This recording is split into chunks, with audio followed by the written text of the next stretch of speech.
or search PGA Tour Radio on your SiriusXM app. Father's Day is coming up, and wouldn't it be great to give Dad a gift he'll appreciate all year long? I'm David McNeil, founder of WeatherTech. Dad's car, truck, or SUV can take a beating from the season's dirt, sand, mud, and just about anything tracked back to his vehicle, which can ruin the floor, and the best way to protect it is with WeatherTech floor liners. To learn more about our full line of automotive accessories, go to WeatherTech.com or call 1-800-CarMats. For the ultimate vehicle protection, choose WeatherTech, proudly made in America. And from all of us at WeatherTech, happy Father's Day.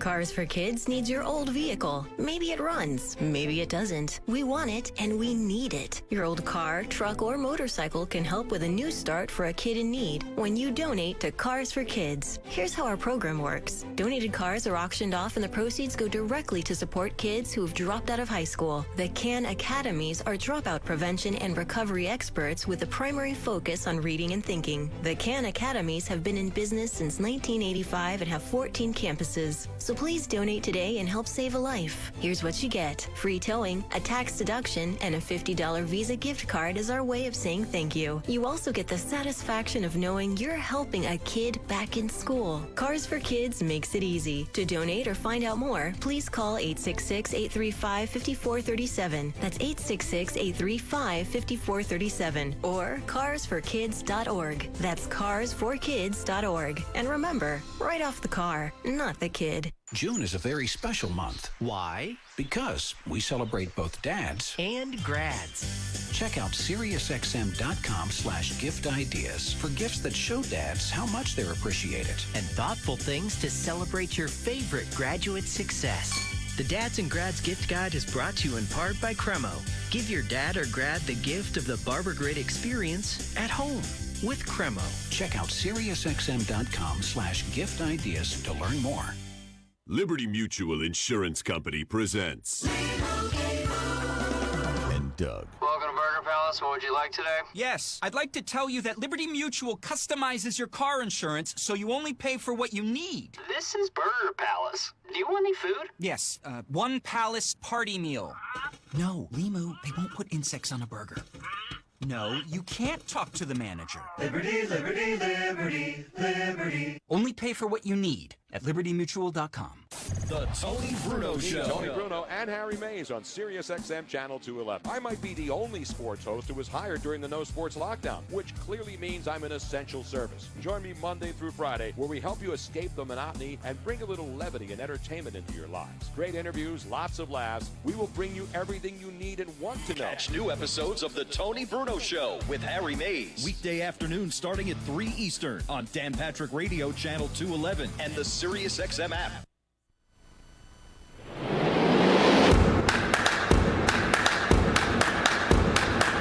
Isn't it about time for somebody's favorite radio program?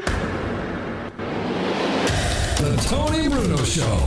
The man chosen to save American radio from its horrible future. He didn't invent radio. He just perfected it. Tony Bruno Show with Harry Mays. Parental discretion is advised. The godfather of sports radio. It is a final. Here is Tony Bruno. Tony Bruno. Beautiful.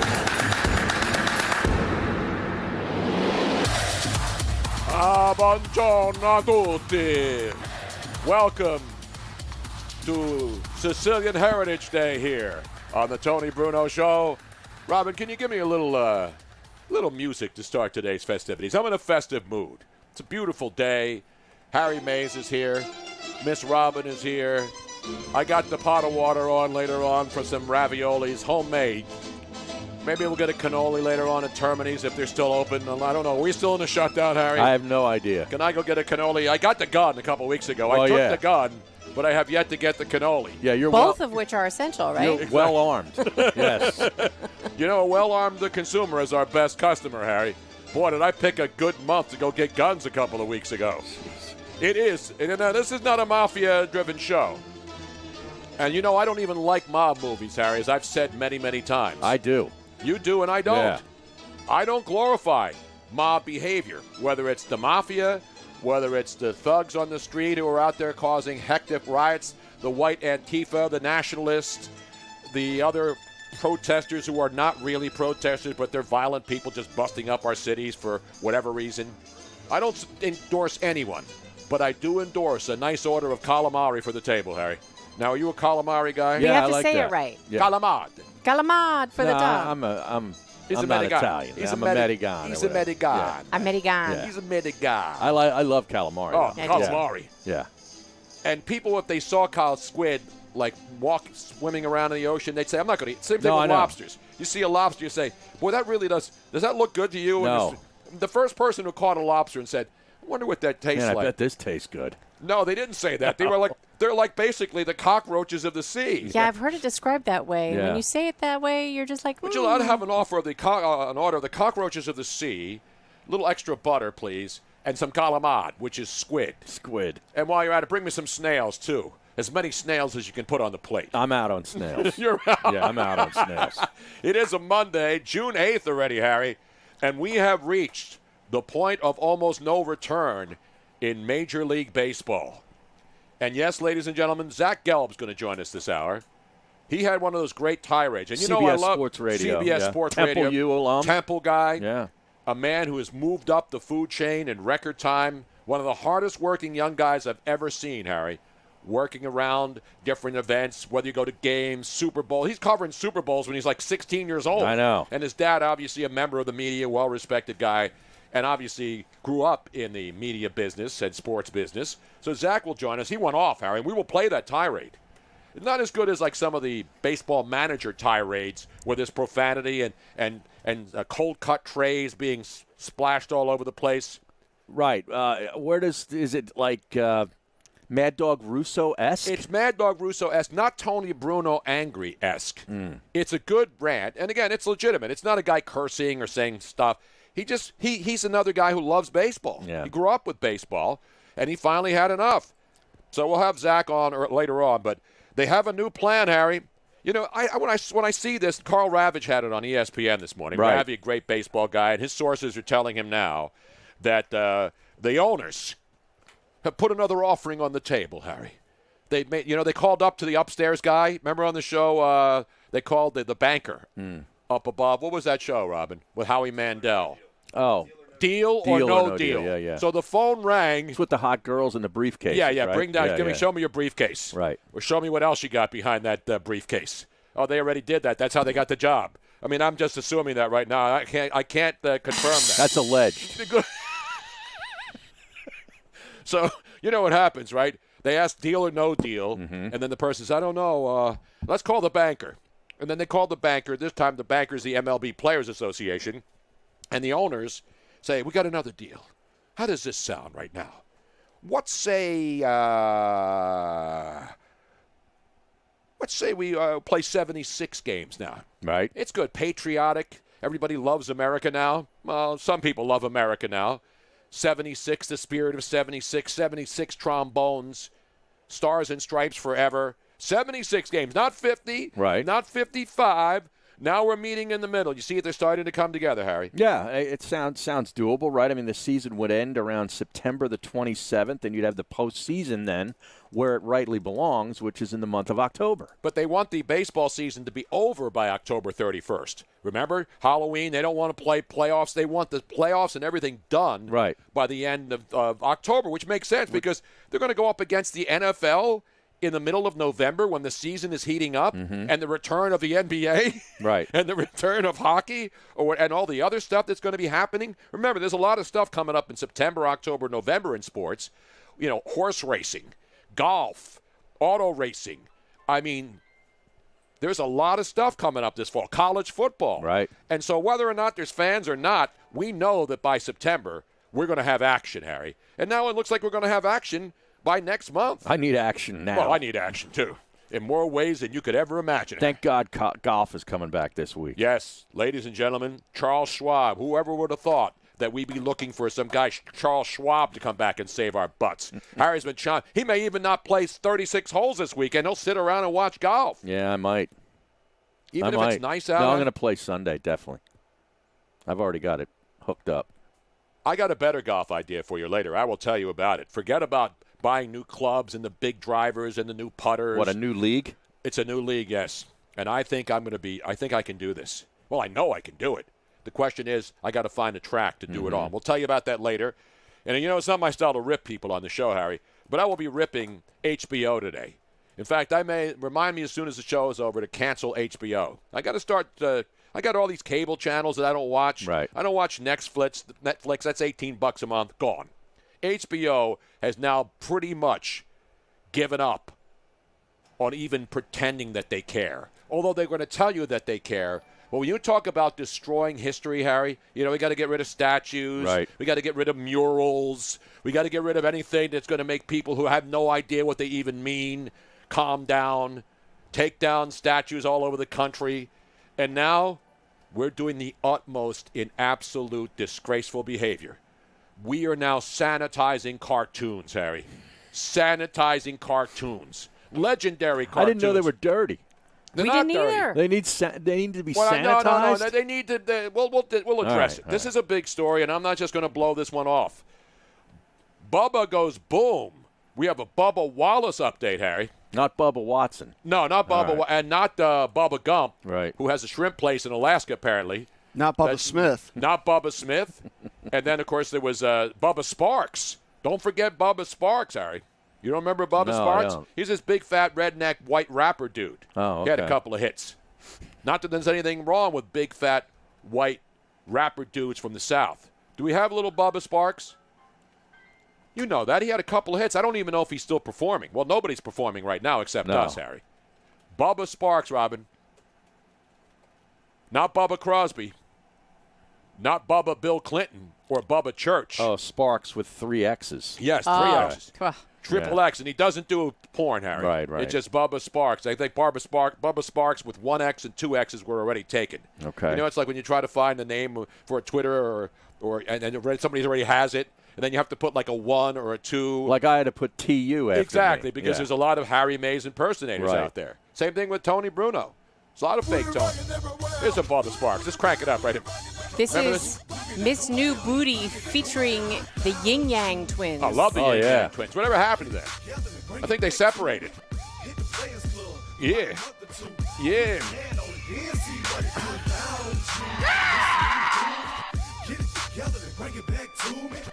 We're bouncing this in the club when it opens again. I don't even have to.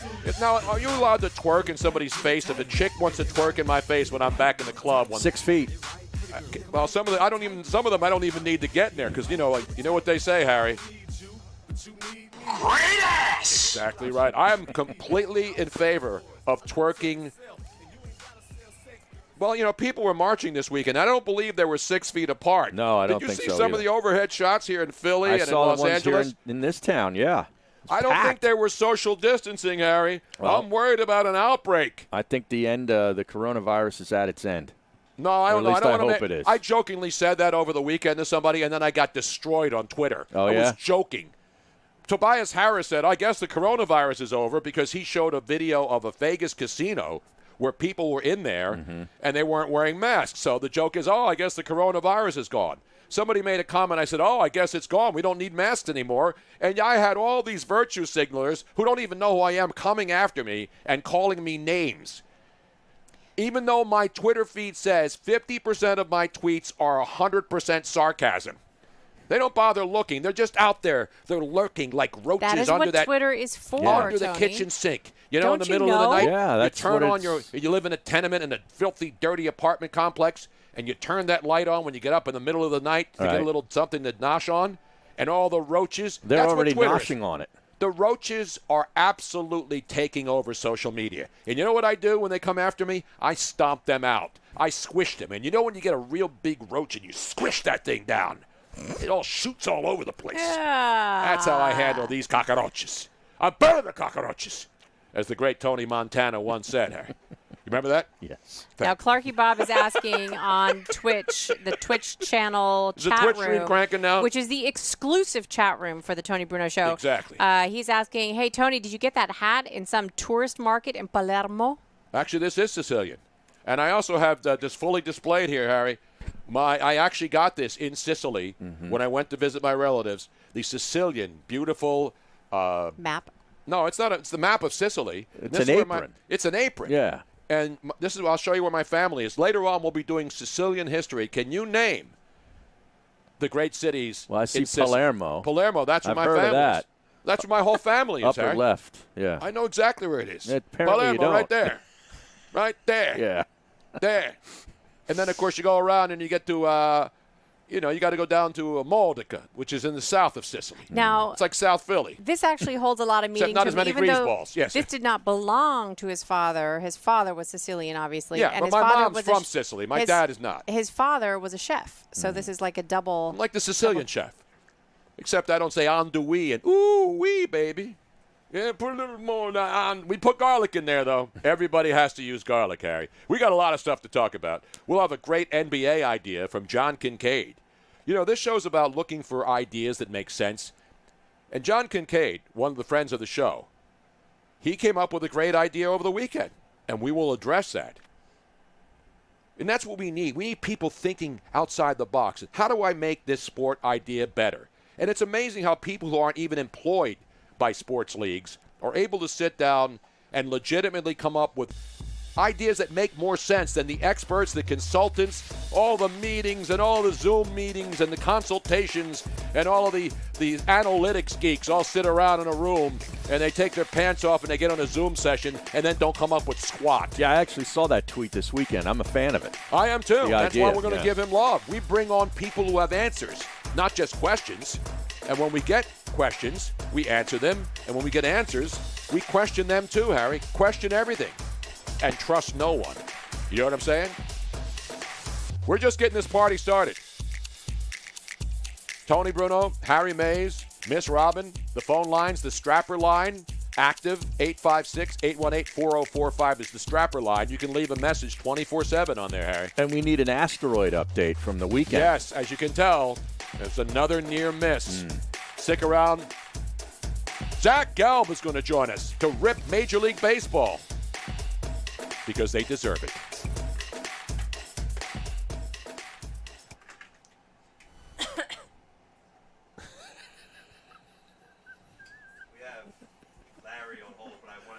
Yeah, no, we're not putting that. We're not putting that.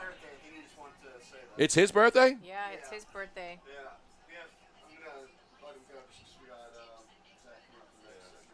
This Taormina, I've been there. I've been to Messina. Not Loggins in Messina. That's the other one. That's Jim Messina. And there's Trapani, and there's, of course, Marsala. Love that dish. So when my uncle, when I was there last time. That was weird. Well, my uncle had cataract surgery, and they have socialized medicine, but their hospitals are beautiful. So my uncle, who lives here, to go get his eyes checked, we had to get in the car with his son, and we drove. We drove all the way around the island. We went past Mount Etna, so we drove all the way around this way. There's a Mount Etna in Lebanon County. There is? Mm-hmm. And we went all the way. Is it a good restaurant? To Catania. Just to get, we literally had to drive around the whole Around your country. ass to get to your elbow. Exactly. Yeah. How many hours would it take to drive around the entire island? It depends. I mean, probably. Without traffic. Well, there's always traffic, Robin. There are very few roads. I mean, when you go around, like when we went, there were forests. There were fires. There were fires everywhere. There were fires everywhere, so the roads were jammed. It took us 4 hours to get to his doctor. Yeah. Jeez. I got video. I shot video in my car, in my uncle's car. The fans are demanding more even so than Tony that you guys go golfing together. I'm starting my own league. I'm going foot golf, not foot wedge. Cujo knows the reason why I can't do the walk-up songs is that they last too long, and they are so random that come in. I can't just turn them on during certain segments. And if we have a guest calling and all of a sudden there's a walk-up song, it would just be way too confusing. So I had to do away with the walk-up songs, and they shouldn't even be available. I don't even know. It's weird. I thought I got rid of them completely. I know. I miss them too. I really love the walk-up songs, but it just won't work. Clarky Bob, Miss Robin needs a Tony free day. Who's the who are the right three about little that, pigs? Who was the chick running the three little pigs around? No, it's the No, big it was bad the wolf. big bad wolf. That's right. Who's afraid of the big bad wolf? Big bad wolf. Wasn't that this? That's the song, right? From the. Yes. Who's afraid of the big bad wolf? Bad wolf today. I'm going to huff and puff and blow your house down. Zach's ready.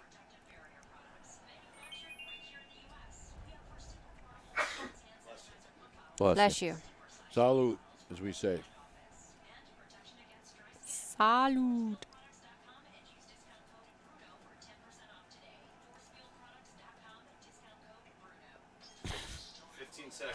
Chicago hasn't seen that kind of carnage since Mitch Trubisky was drafted. Did you see over the weekend in Chicago? Everybody's worrying about a lot of murder. Yeah, on record. Welcome back to the Tony Bruno Show with Harry Mays on SiriusXM 211. It is Sicilian, not Italians. Sicilian Heritage Day here, Harry Mays. Harry not really celebrating. We ordered Italian food on Friday night, and I gained 3 pounds. So you break when you break the stinking keto, I was down to 199. Right. You know what I am today? 203. 203 because we ate pizza and calamari There you on go. Friday night when we sprung for dinner for everybody after the show. You can't stop that stuff, Harry. It's ridiculous. Meanwhile, let's bring on a man who I saw grow up. I remember when he was just a young punk kid walking around with a Marantz tape recorder and a microphone, trying just to get a couple of seconds with some athlete in the locker room. And now he is shooting up the food chain. He has his own show on CBS Sports Network on the weekends, and he went off yesterday. No, he's Monday through Friday from Monday 6 through to Friday. 10 That's at right. night. He was Yeah. doing weekends. Yeah. But he did this tirade over the weekend, did he not? I'm not sure. He's. Let's find out. Zach Gelb joins us right now. Zach, how are you, man? I'm doing great. I need a big plate of fried calamari, a little tomato and mozzarella, and a large hunk of lasagna, and then some Bubba Sparks Miss New Booty blasting in the background, and I'll be A-okay. And when you do that, you're officially Italian, my friend. In our house, I am Italian. I'm an Italian Jew. I know. You know, Andrew Siciliano is an Italian Jew. Did you know that? No, I didn't. Is he really Jewish? Yes. So when your mother's Jewish and your dad's Italian, which Andrew's dad is, you're Jewish. That's how it Makes works. sense. That's how all of this works, man. Come on, you know that. I love all the rules, too. You know, I get all these rules. If your mother's this, and you're that, if your dad's this, and, like, why does it matter? You know? It doesn't matter. I don't make the rules. I thought it's only if your mother's Jewish that you're Jewish. Yes, that's what I said. Yeah. Andrew Siciliano's mother is Jewish, Right. even though his name's Siciliano. His dad's Italian. But Now, I'm but the also mom told always that- makes the rules. The mom says, I'm hell also- no, you're a Jew. And that's the way it's going to be. Now, I'm also told because my mother's father had a nice head of hair that means I will not be bald. That's what I was also told, if that makes any sense. I think that's a lie. I think that's Yeah. a lie, too. Well, let Robin decide, because Robin is the final voice when it comes to who's bald and who's not Robin bald. determines whether you have a nice head of hair or not. Now, you've seen Zach. We've seen Zach at every Super Bowl. Zach, does he look like he's going bald, Robin? Do you No, need to he notice has the a bald? nice. Although he has some good widow's peaks going, but he has a nice head of hair. Checks in the mail, Robin. It's kind of like a Matt Lombardo widow's peak in training. I don't know. Yeah. I haven't seen Matt in a while. Is he still See, around? some people, instead of saying widow's peak, might call that a receding hairline on the sides. But I'll be nice. So when I cut my hair short, it does look like I have a little bit of a bald spot. But when it does grow out, like right now, my hair is a little bit longer, and I just recently got a haircut. It does not look like I have a bald spot. Wait a but second. that's You got a fine. haircut. When did you Yeah, get a you You haircut? violated quarantine and got a haircut? I had a very attractive woman come over my house, and she cut my hair. It was very nice. That's what I'm talking about. What else? Did you get the finishing touch? Did you get the full treatment Did or you get what? the hot towel at the end when they dust you off and Wait a minute. Wait a minute. Who do you think you are? The mayor of Chicago, Zach? What's the matter with you, man? I got a haircut. It was very nice. My hair was ridiculous. It was going over my ears and everything. Oh, Look at me. I got it grown down my I got neck. a haircut. I got it growing down my neck, my back. I look like a greaseball. Anyway, let's get it back to baseball. Let's get back to ripping baseball. Well, you went off on him. We're going to play the tape. But the latest proposal this morning, does that calm you down a little bit, this new, hey, let's play 76 games and players get 75% of their prorated salary, and we're not going to play past August 31st. Is this enough movement for you to calm you down, or do you think both sides are just a bunch of jagoffs? No, it's a bunch of bull crap. What's going to end up happening from everything I read is it's going to be 48 to 50 games, and that's going to be absolutely ridiculous. But both of these sides, they have showed zero ability to try to find a compromise in this entire negotiations that have just been publicly, which to me is disgusting that they've made this publicly. But play 82 games and find a way to negotiate money, because it's not about, there are concerns about the coronavirus and all of that, but let's be real. When you heard Blake Snell's rant on Twitch, it was very easy to walk away from that saying it is all about the money, even though he tried to say it's not all about the money at times. Well, 48 games is not even worth. No. That's not even worth doing, Zach. But the owners are saying 76 because they know the 50-game thing is preposterous. There's no way they can play 50. So I'm saying their thing now is 76 games. 76 games seems a little more because they're, now that they realize that the season's on the brink. Yeah. Somebody should write a book about They're that. running out of time. So I'm going to write a book one day called John Season Feinstein on, already did, I think. They did. They know that they can't do 55. They know they can't do 113, which the players want. So you got to be in the middle. And I love the open. It would be like when I was working at radio at 97.5 and my contract was up, and I would tweet every day, hey, my boss offered me a 42% pay cut, and I'm not coming back until we sit down and negotiate. I'm getting tired of having to hear the open negotiations between the two sides. Like, I don't give a crap about either side, Zach. So why do we have to air their dirty laundry here? Do you think people sitting at home who don't have jobs, who are trying to figure out whether they can go out or not or go to church or whatever they need to do, are worried about these two sides right now? No, and that's why I went off, because it was so frustrating to me how tone-deaf both sides are. That's Tony Clark with the Players Association and Rob Manfred, or you may want to call him Rob Manfraud, and it's been absolutely ridiculous. And you have, 40 million people that were unemployed. You have over 110,000 deaths in the last 3 months. And we're going to sit here and play the petulant game of just bitching between millionaires and billionaires? I don't care. And that's why I'm at the point where a story like this today breaks and they're like, 76 games, and then you go prorated, but at 75%. I'm at a point, wake me up when your tone-deaf sport, which is way behind the time, actually gets it together and has a deal done. Because right now, it's negotiations they're not even anywhere close, and they talk about how they want to get the season done by October 31st. What are you going to play? Like 5 games? It's already in almost the middle of June by now. So it's an absolute disgrace. Manfred has shown zero leadership in the last few months, going back to the Astros when he called the trophy a piece of metal. Which is his commissioner trophy, this moron. Yeah. By the way, and he also called the rioting the buildings that all got burned down. No, they're just buildings. He started it with the trophy, just a metal piece of metal. Yeah. It's so stupid. And here, we want to actually see commissioners show leadership. And I get a lot of times it can come off as fraudulent. Like, I always, get on Goodell and kill him for some of his dumb takes. But Goodell actually looks competent compared to Manfred. And Manfred has zero control of his sport right now. And I don't feel real confident that we're going to have much of a baseball season this year. I loved it. Now, do we need to play the rant? Because it wasn't Mad Dog Russo-esque, Matt. But it was good. No, yeah, I mean, Zach, I called you Matt. Zach. It's fine. Lombardo, Gelb, I know people. That's Harry Mays. He brought up Matt Lombardo. I don't even like that guy. I don't even allow that guy. Who's somewhat of a relative, I guess. Yes, I know your dad. I wasn't talking about Matt Lombardo. I confused you with your dad because I've known your dad forever. And now, but should we play the rant a little bit of it, Robin? Do what you want. It's your show. Now, just recreate the rant now because Robin can't find the tape. I sent it to her this morning. Oh, here we go. 26 minutes into the new week, and Robin is getting thrown under the bus. No, I sent it to you, Robin. There it is. That's just a taste. Just a taste for just a second. Say you're running out of calamari, and you say, hey, more breadsticks over here, another order of calamari for the table. This is Zach Gelb going nuts. That's the cut right there, Robin. Where in the MLB, everything's being aired publicly, and it seems as if they have no intention to form a compromise. And it's extremely frustrating because you and we want the sport back. all the players and owners care about is the dinero. And there's one thing to fight over money, but don't do it publicly. You have to do it privately right now. And at every turn, all they're doing is fighting publicly. Trevor Bauer yesterday was fighting with Scott Boras. You have a tone-deaf owner with the Oakland Athletics and John J. Fisher. He's worth over $2 billion.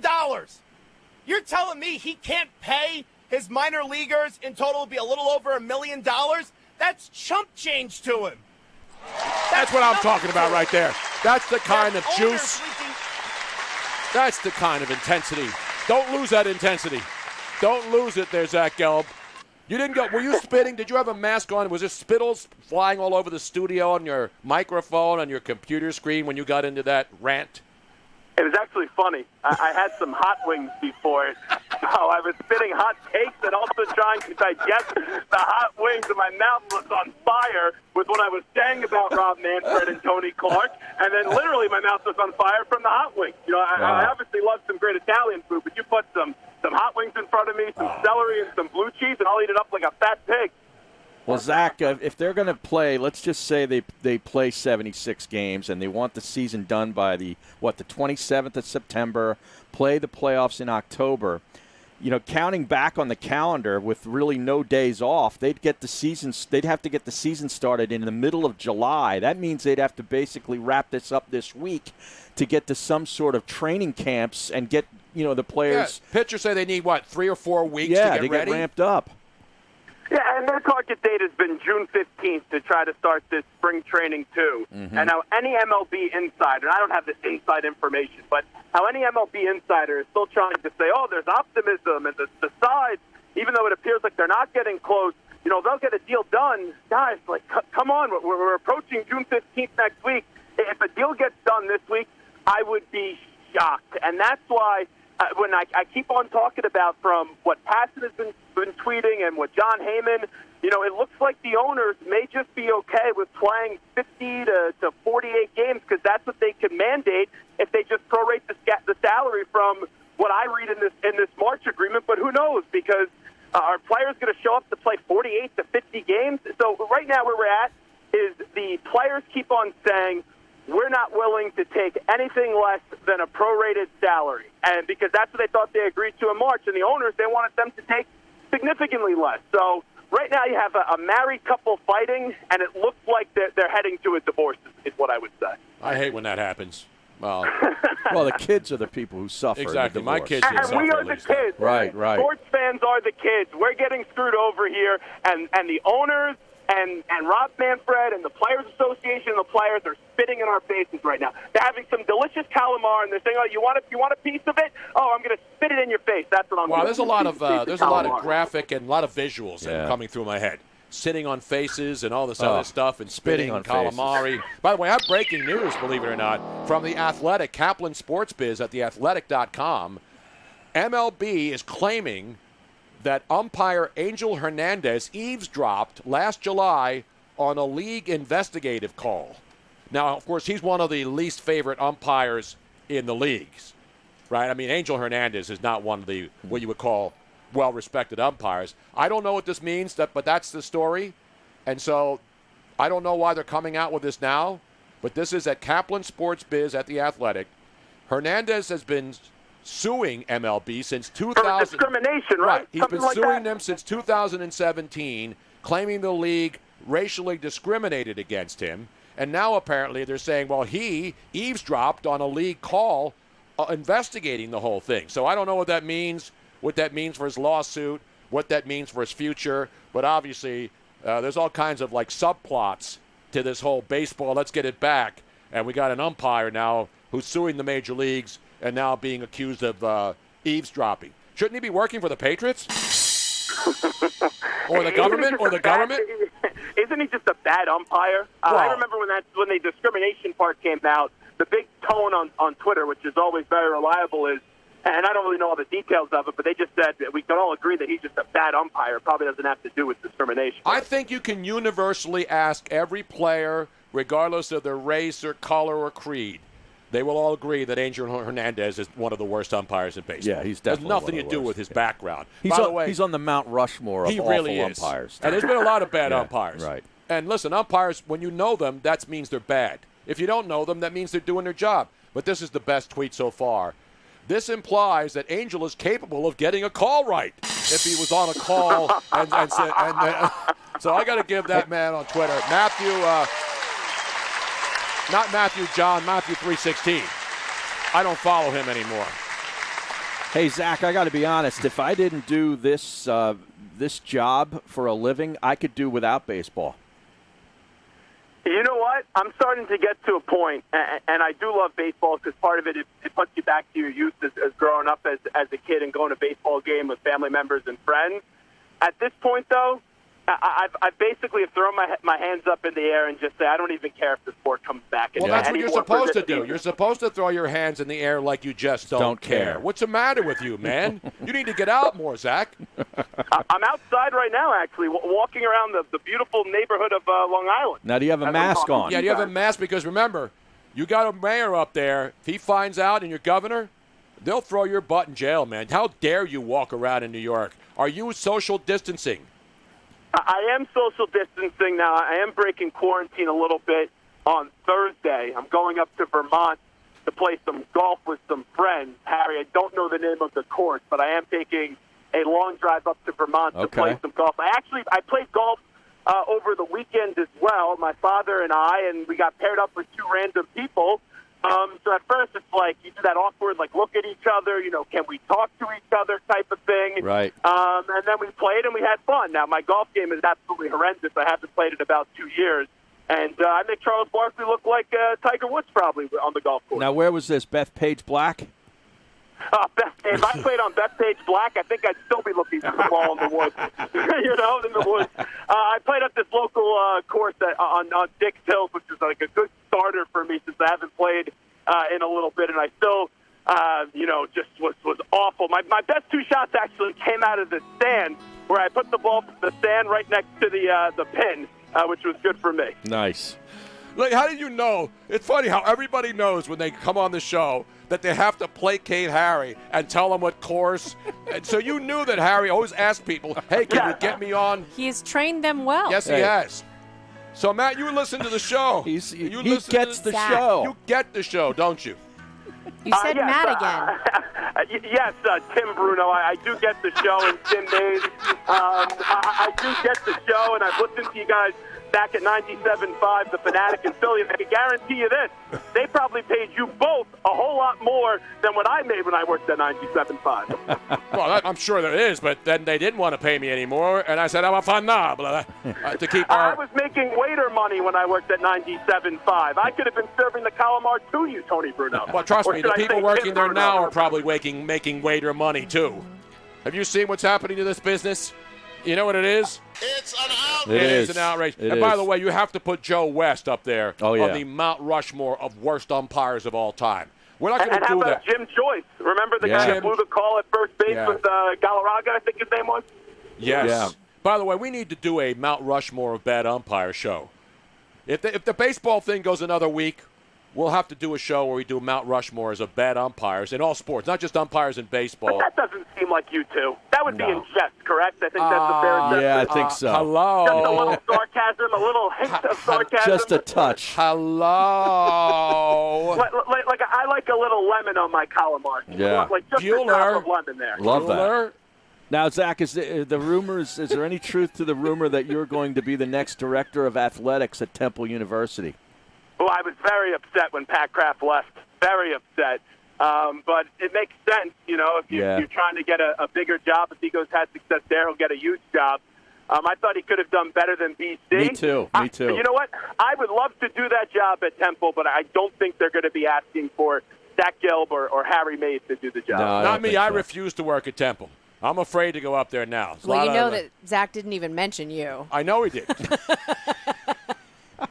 I went to Temple Tony only shows up for the big games. Right. He only shows up when they play Notre Dame. I don't see him there when they're getting smacked by I was there Fordham, the night when he to Ajala in that Rule's first year when we lost that game. Yep. Are you kidding me? I was there when John Chaney almost went after and tried to kill John Calipari. Who? John Chaney? I'm sorry, I'm a millennial. I don't really know John Chaney all that well. You don't know John Chaney. You're joking, right? Of course, yes. Sarcasm, Tony. Come on. Man, it's hard to tell sarcasm. I was there when Steve Joachim was there. How about that? Man. The former quarterback and color analyst before Harry Mays basically right, man. Come on, man. Out of the booth. He wasn't he transferred in? Was he at Penn State? He was Penn State. Yeah, Penn State. Yeah. This is good local knowledge here, man. Now, is Martinez getting the Temple hockey job? Do they have a They don't. I think they have a club team, if anything. They don't have. I think it's a club team. Yeah, that's all they have. Yeah, I could see Jason Martinez coaching totally the club team there at Temple. Zach Gelb, now you're following me on Twitter, right, Zach? Yes, I am. I'm following the Tim Bruno show on Twitter. Beautiful, man. Good job out of you. That's my other brother from another mother. Good stuff, Zach. You'll hear him. What are your times? I want everybody to know. 6 to 10 every Monday through Friday. At 6 to 10 p.m., right? As soon as we go off, he goes on. Right.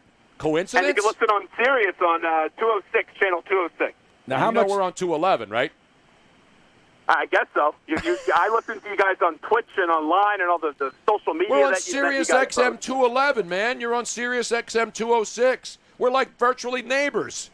Yeah, maybe I'll satellite. Over. We'll have some Italian food. Satellite neighbors in space. How much prep time is going into today's show, Zach? How much prep time? Yeah. I talked to my producer this morning at 11 o'clock. Okay. Other than that, though, we obviously prepare throughout the day, but I usually like to sit down around at like 3:30, 4 o'clock, and really go through the rundown that I create and see what we could do better, what we could do, what we could improve on. And then when the microphone comes on, you never know what could break, and then we'll just let it fly. I talk to my producer when I wake up. I say, Tony, what do you think we should do today? And then I answer myself. I said, let me go down and get a cup of coffee, and then I'll work. And then Ryan Rothstein calls, and then I talk to him. And then Robin says, it's too early yet. I'm going back to bed. I'll see you down there at 2 in the morning. No, actually, no. We start prepping at 10 a.m. down here working. That is 5 hours before the show, Zach. Now, what 5 time hours. does Harry come over? Harry comes over too, but he had to go to the dentist today for a haircut. Really? He got his haircut at the dentist. So I mean. Root canal? No. What'd you get done, Harry? Nothing. It was just a check. Just a check? Yeah. How big was the check you had to write the dentist after it was all over? I got a $51 parking ticket. And they're now enforcing parking again in Center City, Philly. So Philadelphia is coming back to normal. Not down here at the meters yet, though. That happens next month. Yeah, when I lived at Temple and when I lived in Philadelphia, it was a disaster. The parking tickets I would get should have been criminal. Well, they are criminal. I had my car booted and towed 2 times. You want to talk about being in Mogadishu? It's bad enough the streets look like it. Go to the impound lot and see that nonsense. It's ridiculous. When I was an intern, though, Angelo Cataldi would have us pay for the parking, which probably is not allowed anymore. And Angelo did not take small bills back. So if he gave you 220s, it was a very good day to be an intern at Sports Radio 94 WIP. Well, he has a lot of money because he makes a lot of money. That is true. Well, he's very generous with his money as well. Did he ever spend $153 getting you pizza, a chicken parm, broccoli rabe, 2 pizzas, unlimited beer, unlimited nuts, unlimited everything? He didn't spend it, but they have that sponsorship deal with Del Frisco, so we would eat very well. And then there was one time it somehow came up in conversation, and you'll like this story. My mother actually dated the real Wolf of Wall Street. No! Wait, this is breaking news. Wow.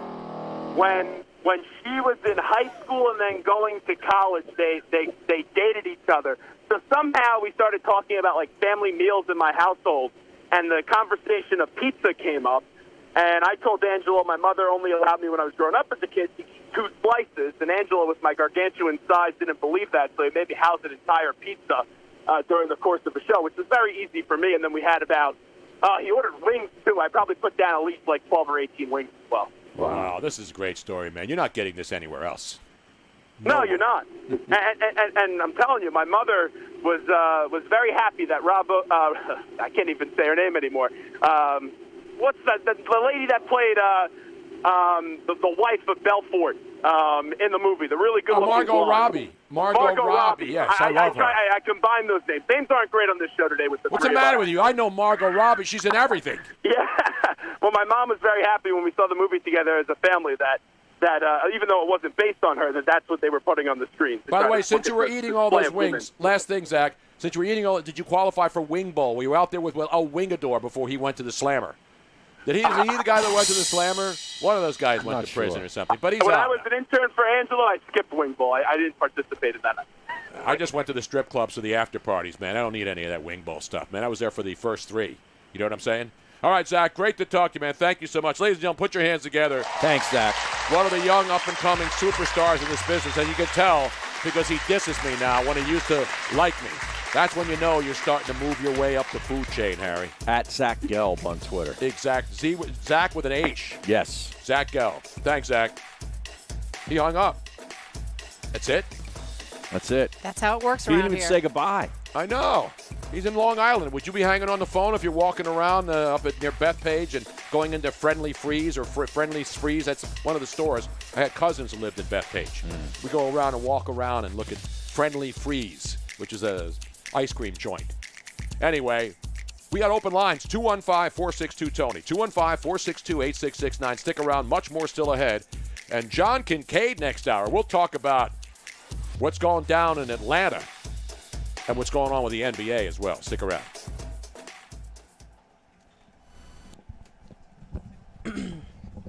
He had enough of getting called the wrong name. He got the hell out. I said it one time. No, you said it more than that.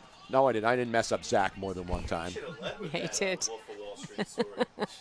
I corrected you 2 more times after that, but you weren't listening. Did I call him Matt? Uh-huh. Because his dad is Matt. I know. I understand If why. I was sitting in front of him, I would know, I know who he was. His dad's Bob. Bob? Bob Gelb. So then where are you getting Matt from? Writer for the used to be cover the Phillies. Oh, that's right. No relation? No. It's too common of a Jewish name. Too many Gelbs to remember. No, I'm saying, do you think I can? Right, so that's what I should do.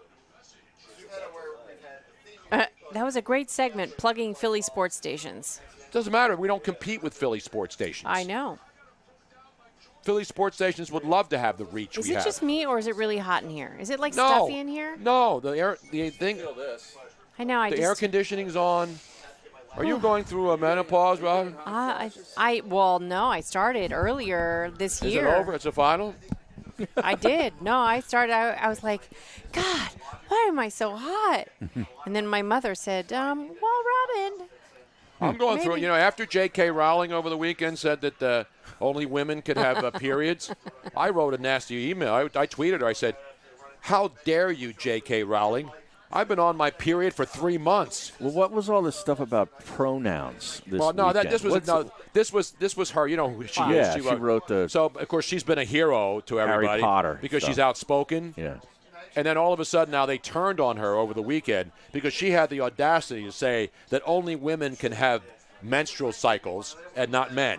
So, of course, all the men who were having menstrual cycles. And I said, hey, what about me? I've been on my period for 3 freaking months. And Robin then wrote back and I said, responded and I said, Harry and I can corroborate the story.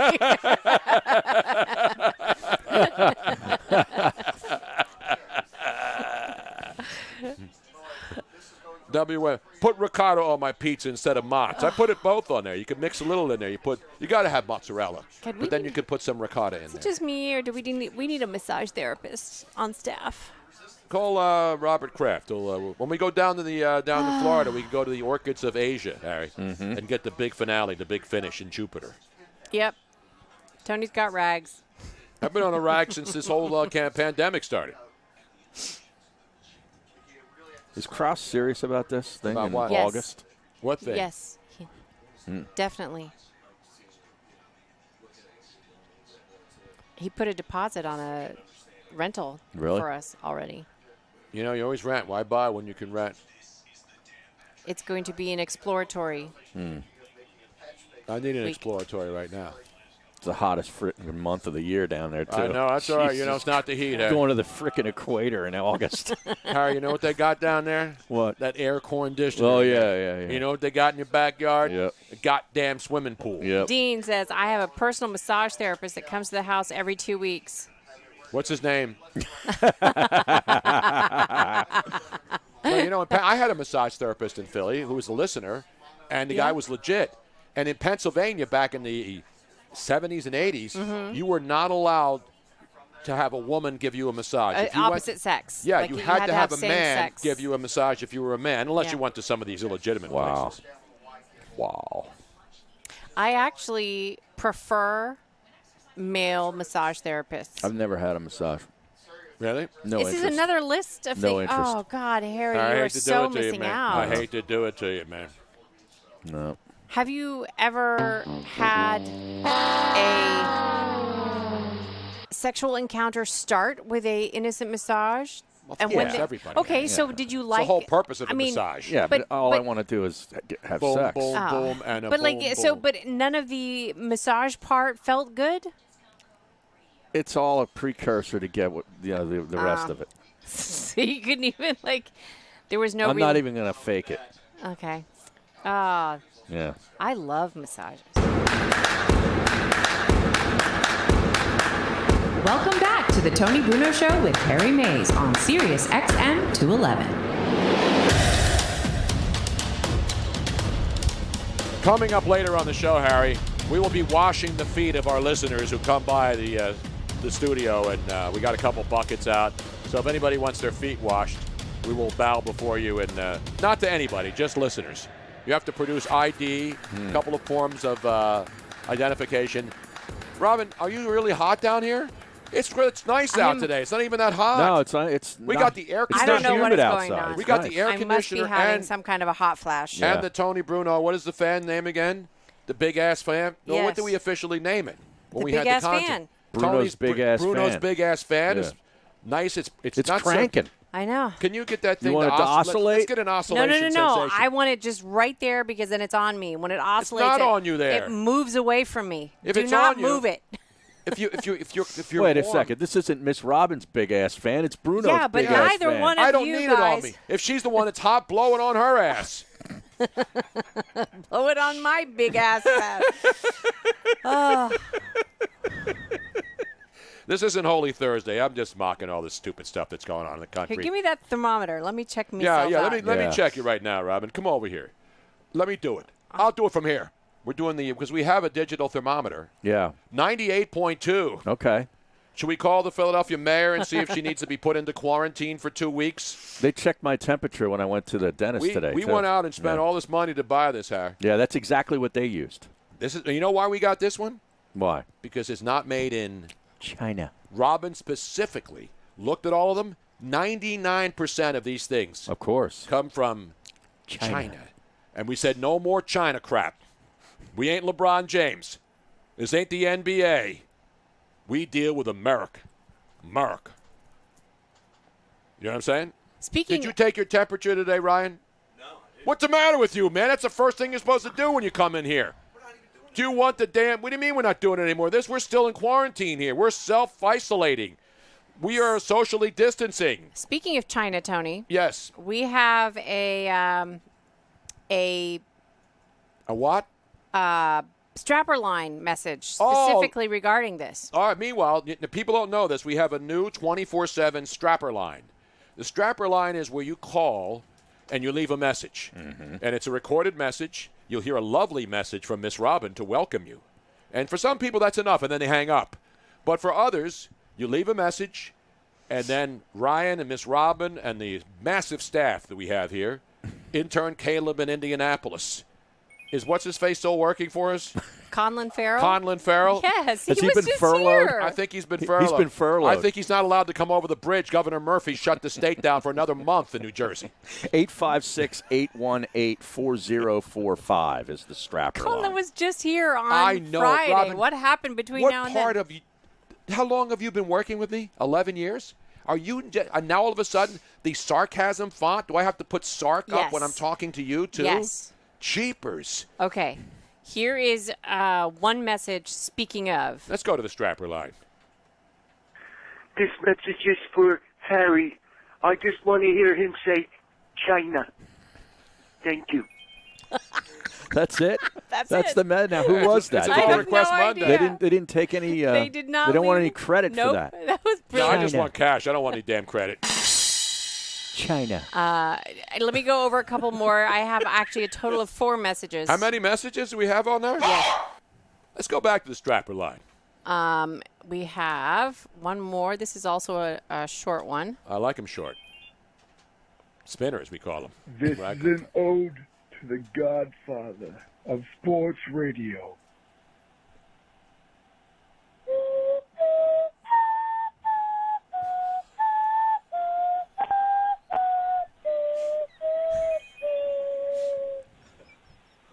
God bless you, Tony.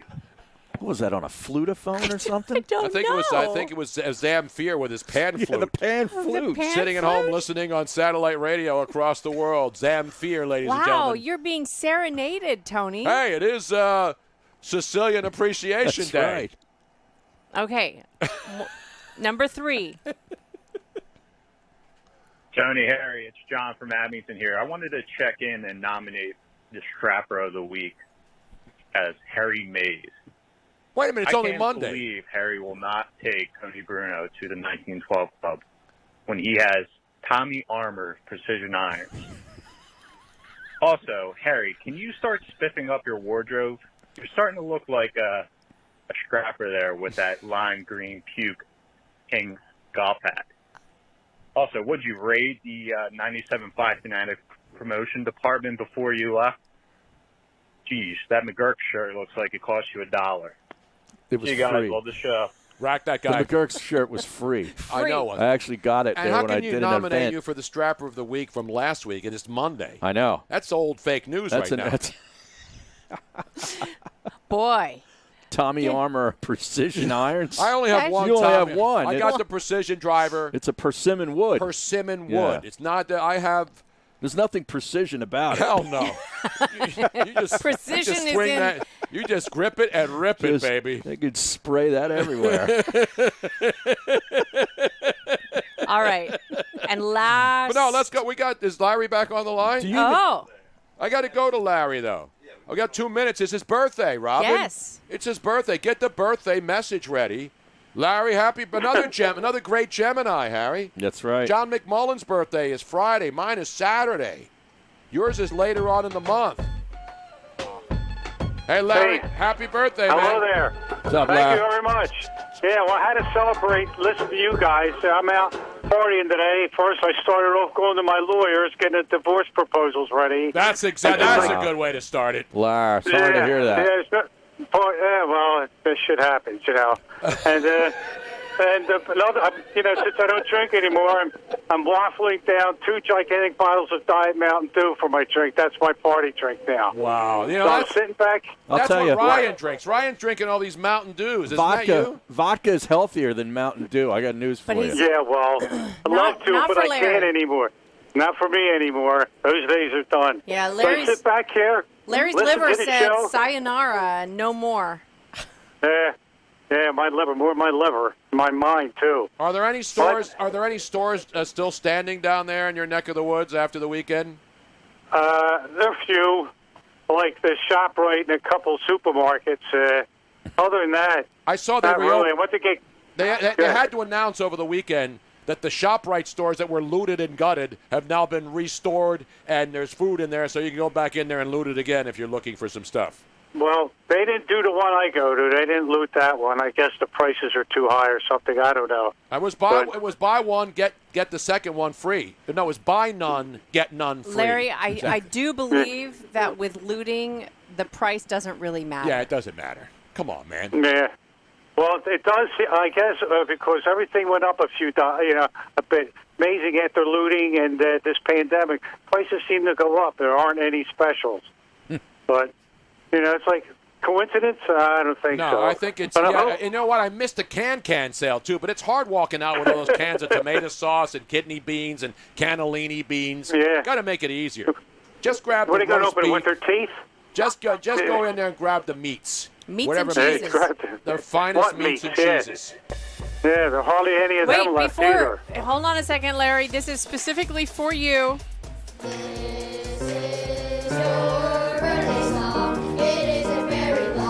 Olay! Hey, happy birthday, Larry. Be careful out there, man. Yes, thank you very much. Have a good day, everybody. There he is, ladies and gentlemen. Okay. We're coming right back in the next hour. John Kincaid will join us, and we'll break down golf and HBO and Bubba Wallace. Stick around.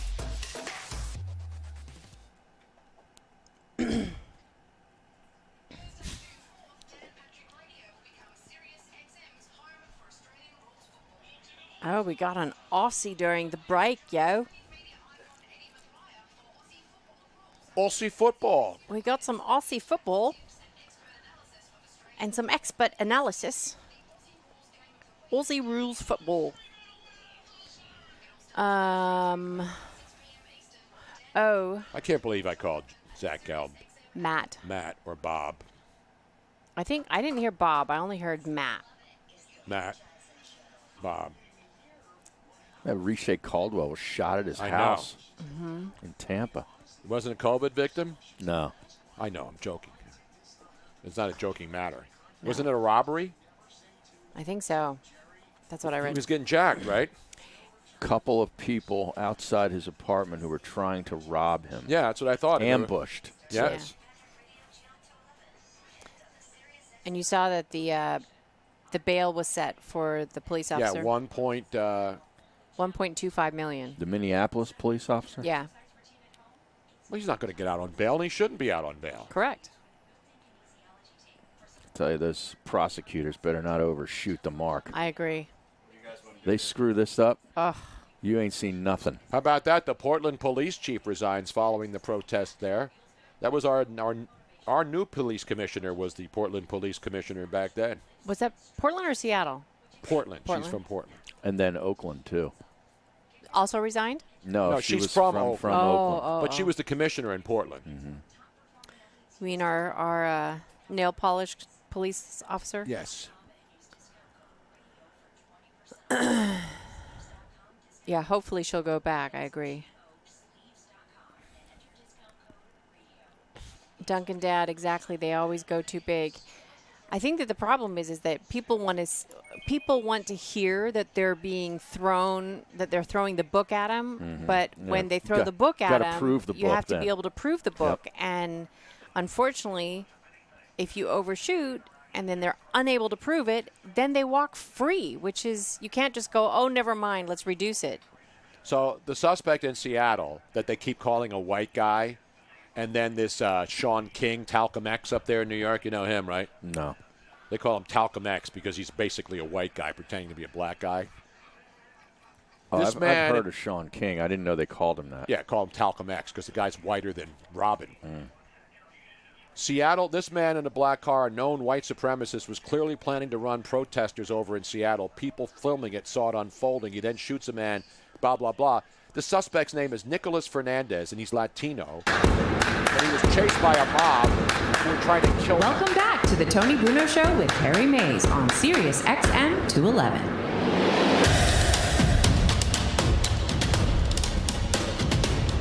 Oh, man, oh, man, oh, man. Tony Bruno, Harry Mays. Just shake my head when I look at the dishonesty that's being put out there as news. People with agendas can't even report on a story accurately anymore. It's just really sad. You know, if you're not a real legitimate journalist, because put press on your hat and you're running around with a camera doesn't make you a reporter. But anyway, there's some really, really corrupt people out there pretending to be media people. That's what really bugs me more than anything else. If you're a reporter, just get the facts. Don't inject. And when you're reporting on the actual story that is breaking, you inject your own vitriol into it. That's not what reporters do. If you want to be an analyst, you want to have comments and opinions, do it. That's what analysts do. Reporters report, analysts analyze. We're not really reporters here anymore. We're analysts. I think pretty much everybody. Everybody's now an analyst that claims to be No, but we don't claim true journalists are very few and far between. Exactly. Yeah. And people who tell you they're journalists really aren't. They may have been at one time. Like I was a serious journalist at one time. We're not doing any reporting now. I mean, if I go out in the street and see something and I have my camera and I record it and it becomes a story because it's factually happening, you basically could be a reporter. A lot of people get stories. All of these cameras catching people doing bad things, whether it's cops or regular people breaking in. Those people are all caught by regular people, not the TV stations. TV stations can't get to the scene. That's how TMZ really started. Right. It was people with cameras interviewing celebrities at airports, walking out of bars. And they got some good interviews. Yeah, so famous restaurants and stuff Exactly. they'd hang Otherwise out. known as ambushing Yeah. celebrities. No, the really good ones who work for TMC, they got it figured out. They're courteous. Right. They don't go out and ambush. They'll say, "Hey, Mr. O'Neill," like Shaquille O'Neal comes Well, they out. also knew all the valets and people, the but the maitre point- d's, and they get tips for this stuff But like the that. other thing is the people coming out of their cars, like when we've been in airports going to L.A., we see a lot of celebrities, and if you approach them nicely, they'll answer you. Mm-hmm. But if you ambush them, it's like, "Hey, mister, what do you think of that?" They don't do it. So you watch the TMZ tapes. Right. Most of the people who work for TMZ are smart. They know they're going to get something. Magic Johnson was coming out of his car last year during the Kobe thing. After Kobe died, it was actually earlier this year, believe it or not. Yeah, it was. And he got the first interview with Magic Johnson after the Kobe Bryant tragedy. And Magic stood there outside of his car with this man for like 10 minutes talking to him because the guy was courteous and wasn't being an idiot and was asking him legitimate questions, and he gave him legitimate answers. Well, I think the whole thing, that the ambushing type of journalism was really under fire after the Princess Diana thing.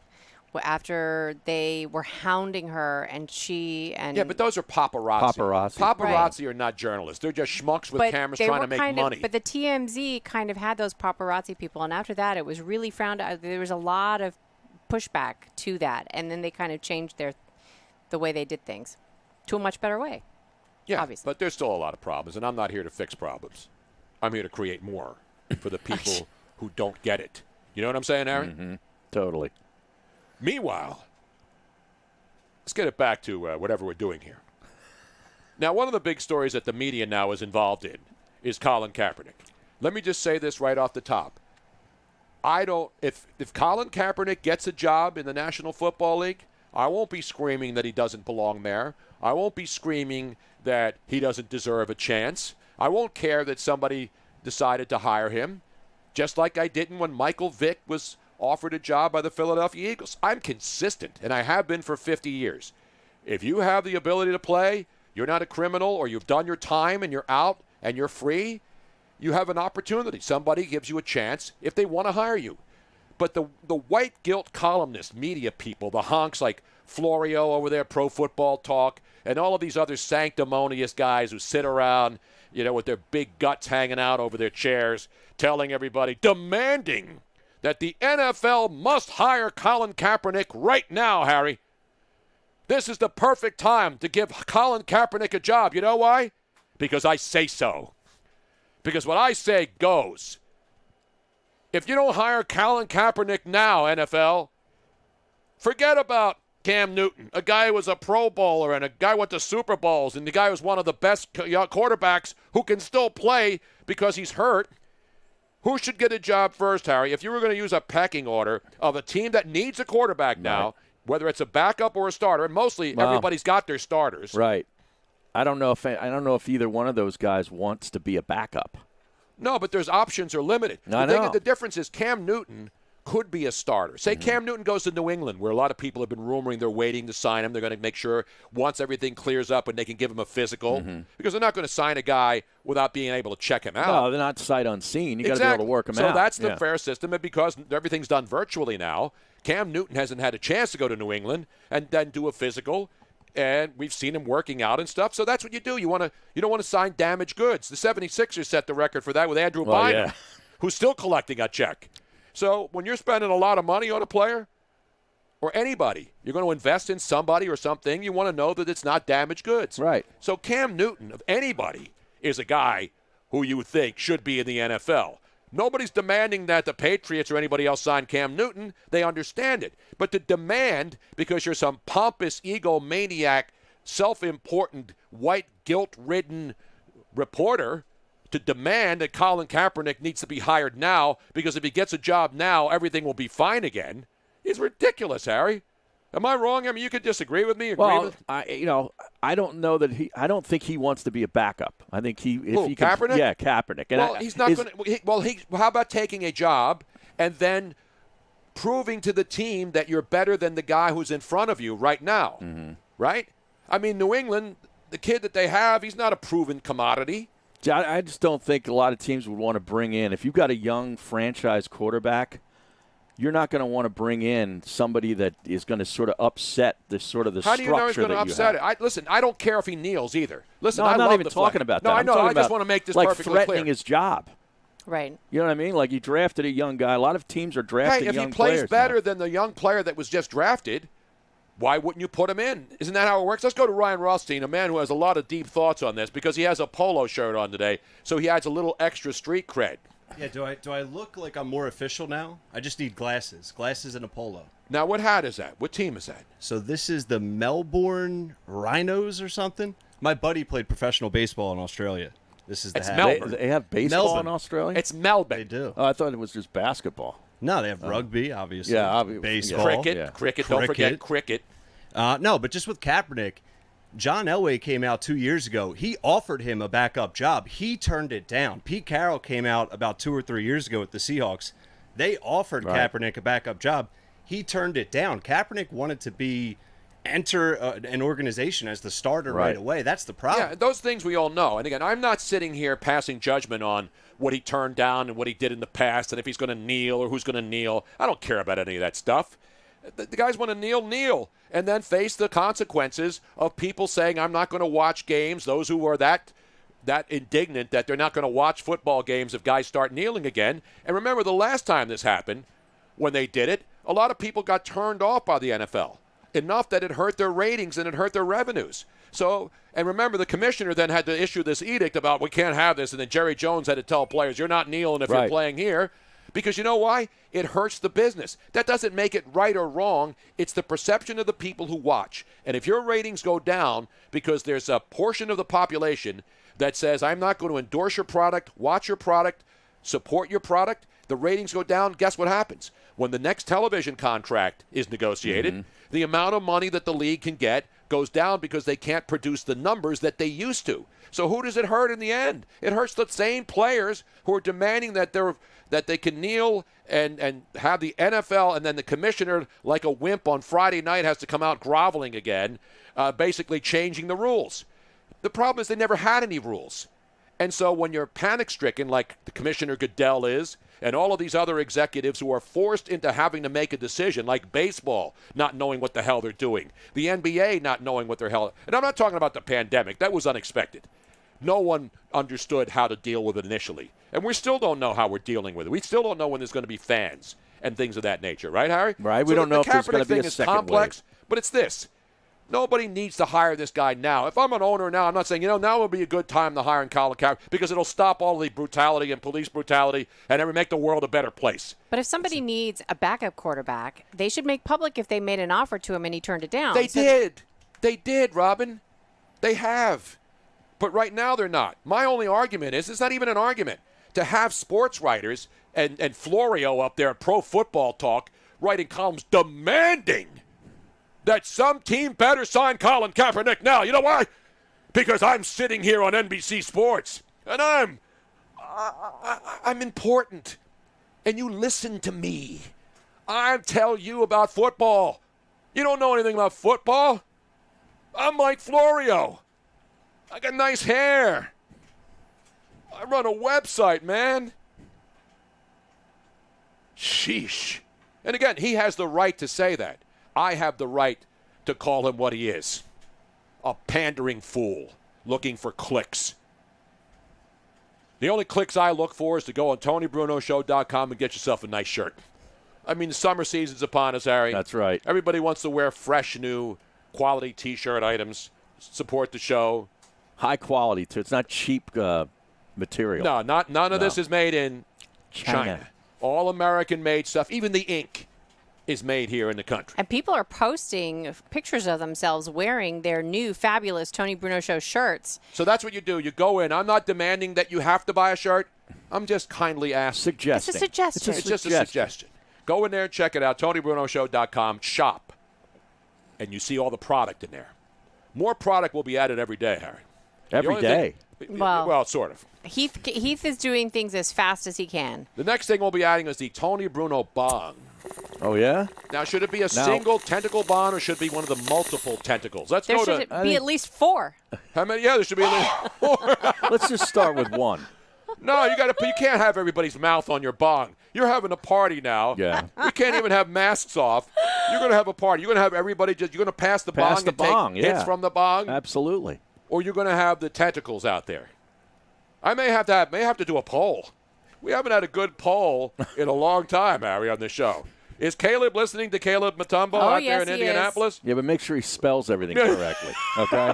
I'm the worst spell. You know when I'm the worst? When I'm on my phone. Yes. And my fingers, I don't know how these people do it. They go there with their thumbs and they're going like this. I know. And they're writing. I can't even put a simple tweet out without making 15 typos. And then when I don't have my glasses on, I don't see it and I hit send. And then like 15 words are misspelled, and then people yell at me for not knowing how to spell simple words. No, I think I'm on the opposite, Harry. I don't think that people should give you crap when you misspell something on Twitter or anything like that. If it's an obvious misspell. If it's even like when you're it's really obvious, stupid. there's so many times when you're just like doing something fast and you just don't be half-assed. I just take it down. I delete it and But what retweet it. happens if you've already gotten tons of I don't care. responses off of the misspell? See, I don't care about the responses. I'm not in it for the responses. I know you're not. I'm not in it for likes. You don't go to Walmart. You don't get massages. I'm not in it for likes. And, of course, the one shirt that I'm already – Joe Eunice's remote checks in, not affiliated with Joe Eunice. Correct. He says, a Make Mondays Great Again shirt? How creative. You'll be lucky not to get stomped walking around this city wearing that. Now, come on, man. It's Mondays. Doesn't Barstool have a Saturdays are for the boys shirt and everything else? That was for Mr. Monday Night, right? Exactly. Yeah. That's what I'm talking about. Mr. Monday Night made long before Trump or any or Clinton used Make America Great Again, which he did, and a lot of politicians have done it. Bill Clinton used it as one of his campaign slogans, but nobody thought it was crazy back then, so come on. The Make Mondays Great Again is just one of the shirts. There's all kinds of stuff, including If We're Gonna Die, Let Us Die Drunk at least. At least. Which is the #1 seller right now, Harry. It is? #1 with a bullet. Oh, we can't say bullet. We'll have to pull that down. Boulet. Boulet.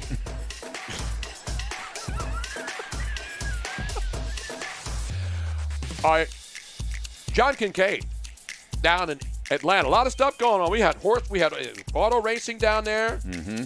We got baseball. Maybe. And he has ideas on the NBA on how to make it even more exciting. That's all still ahead. Stick around. Tony, Harry, Miss Robin, the whole gang.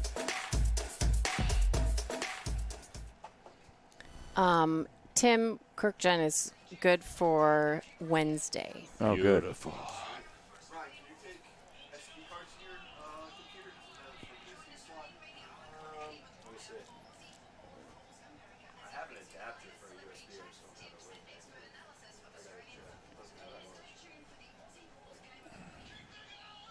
I got plenty of I got video of Sicily, but they're all on these little tapes that I can't get. No, I got them transferred. Yeah, you got them I got them transferred. transferred. That's right. My buddy Johnny transferred him for me. That Larry guy had to quit drinking. Yeah. He had really bad problems. He was a big time alcoholic. We were worried about him. It was affecting his entire life badly. Really? Yeah, we were really concerned, and we were very happy. I mean, it was going to kill him. So we're very happy that he is healthy and back amongst.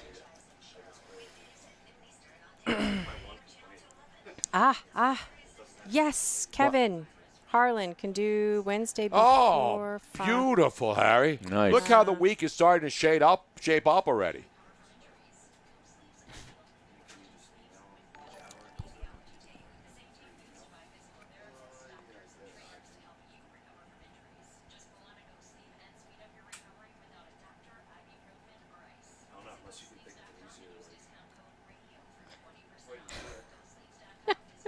Conlon just texted. He goes, Jesus Christ, I'm buying a new car and I get lost in the wind because of you saying where to go. You get what? Brand new. Is he having is he doing a contactless car purchase? That's the one I love. No contact car purchasing. I'm not allowed to touch the car I'm buying? So dumb. But if I want to touch the chick who I'm taking for a test drive, and the sales chick's really hot, and she's sitting in the front seat with me, am I allowed to touch her? What happens if she asks me to touch her? You need her consent. Well, I would not do it without her consent, Harry. Then I think you're fair. It's fair game. That's what I do. Fair and balanced, or whatever the hell. Everything is good as long as there's permission, and they're adults. There's always that caveat. Because I know what I was like when I was 16. I would have given permission. Not a good idea. Just side note. So good, these stupid idiot politicians who are all wearing their kente fabric scarves today. She's getting ripped by an African woman who said, I had to say something about the American politicians shameless and ignorantly using the kente fabric as a prop in their virtue signaling. I'm usually more mild-mannered than this, so please forgive me. I'm upset. And then she goes into a video where she just tears into them. Oh, and you're welcome, Larry. We love you so much, and we are just so happy that you're healthy. But don't drink who drinks Mountain Dew? Somebody. Does that you, Joe? Yeah. You know, I found 3 more... There's 3 more of those energy drinks because I was trying to put a new filter in my refrigerator, and way in the back where the filter is, there were 3 of them hiding back there. So there's 3 more. I put them in the front on the right-hand side. The last 15 of the quantity.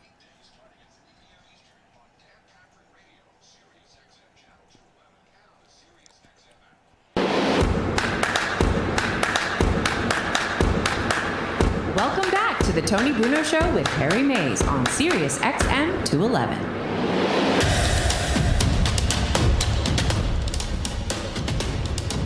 It's a Monday, just another manic Monday, Harry. But I'm feeling a little bit better. You know, we went through a couple of weeks ago about you feel better today than you did yesterday. Yeah. And it was mostly sports related before all this other stuff happened. And it was even during the pandemic. But now with all the strife in the streets and the protests and stuff, you know, it's been like an emotional roller coaster for all of us. But, you know, there's some sports that are still trying to figure it out. Baseball is a disaster. But we think something's going to happen soon because now they look like they're moving more toward the middle, so to speak. Well, something has to happen soon, Absolutely. or it's not going to happen. No, you're absolutely right. The clock is running Right. on baseball more than any other sport. Yes. Because basketball's already has a plan. Hockey 53 has a plan. days until the NBA. Hockey has a plan. Actually, Yeah. they were the first league that had a plan. And then you got horse racing coming back and golf this weekend. Let's go to a man who has the answers to all of this. You hear him on CBS Sports. Oh, we just had Zach Gelb on. It's like CBS Sports dudes, man. Blowing up all over the place. John Kincaid down there in Atlanta, keeping it real and actually coming up with a great proposal. And when I read it last night, I immediately said, that guy, you're good. You're smart. You're good. Sheer genius. You don't you remember De Niro in Analyze Yes. This? You're good. When he's pointing I'm speaking to my friends from the beacon of freedom, which I call the state of Georgia, where 47 days ago they told us we'd be the new Italy. Well, Tony, you still can't get any good Italian food, but hell, we're having a lot of fun going to restaurants, going to church, shopping. Yeah, and but having freedom. I keep seeing that, those people in Atlanta, they had a spike. They did some testing and they found more people who had the virus. Isn't that what testing is supposed to be? It will. Exactly. That's going to be our spike, but here's the spike for you. Saturday is the latest numbers we have. Lowest number of COVID beds used and occupied in the state. Lowest number of ventilators used in the state. So anytime you hear somebody throw that crap out, they are purposely lying to you. They're purposely trying to scare you into submission so you continue to allow buffoons, governors, mayors to keep you in place. And now I saw over the weekend that Florida's testing numbers came out, and they had, this was on one of these websites that said, look at this. look what's happening in Florida. They got a couple more cases now, and you see, they're telling everybody it's safe. Well, guess how everybody knows it's safe? The NBA is going to go down there and play using all the procedures that they're supposed to use. So you keep your states closed, Pennsylvania, New Jersey, New York. Florida is welcoming people in there, and the NBA has agreed to go and play. What the hell does that say to all these doomsayers who want everybody to die because they're going outside? Saturday morning, there are people actively rooting against success of the states that are opening. Yeah. And what I say to them is, shame on you. Shame on you. Stop betting on the losing side. What would Philly Godfathers say? Stop trying to make good money, throw good money after bad. Stop trying to double down on stupidity and start following the governors and the mayors and everything that have had a successful plan since the beginning. I mean, honestly. How dare you? How dare you go against Governor Murphy, who just shut the state of New Jersey down for another 30 days? You've been to Jersey. You go to the Jersey Shore when you come back here. You will not be able to go and watch the tram car because the tram car won't be allowed to operate for another 30 days. By the way, funny story on Wildwood. I told my wife and daughter had never been to Wildwood. And so 2 years ago, we're up visiting my mom in Philly, and I said, we're going to take a drive down to the shore for the day. So we go down to Wildwood, and I said, now look, don't expect much. Wildwood is very much where, this really isn't like high-class, fancy, whatever. We drove into Wildwood. First of all, I didn't realize how much they've redone Wildwood. Yeah. It was it's beautiful. Nice. Yeah. It was gorgeous. And my wife and daughter are in the car going, Dad, this place looks great. It's beautiful. And I'm like, okay, I've been away too long. Wait a minute, I got to play this for you right now. Just a taste. Hang on. Can you bring my music up? I got to play. I hope it's my favorite. Yes. I hope it's my favorite. It's my fault. It's my fault. Nah, it's your fault. That's a misfire. No, it's not even the right. It's a bad version of the song, too, by it is. Oh, is it? Yes. We play every year Memorial Day Friday. What do you in play? honor of Tony Not on Bruno. the way to Cape May. It's not Yes, on. we No, do. I'm not playing that right now. Why is that? I'm Because playing of New a Jersey song. being shut down? No, I'm playing a song that absolutely fits the topic that we're speaking of right now. And here goes something like this.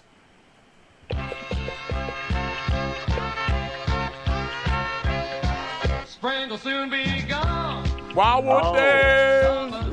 Wildwood Days.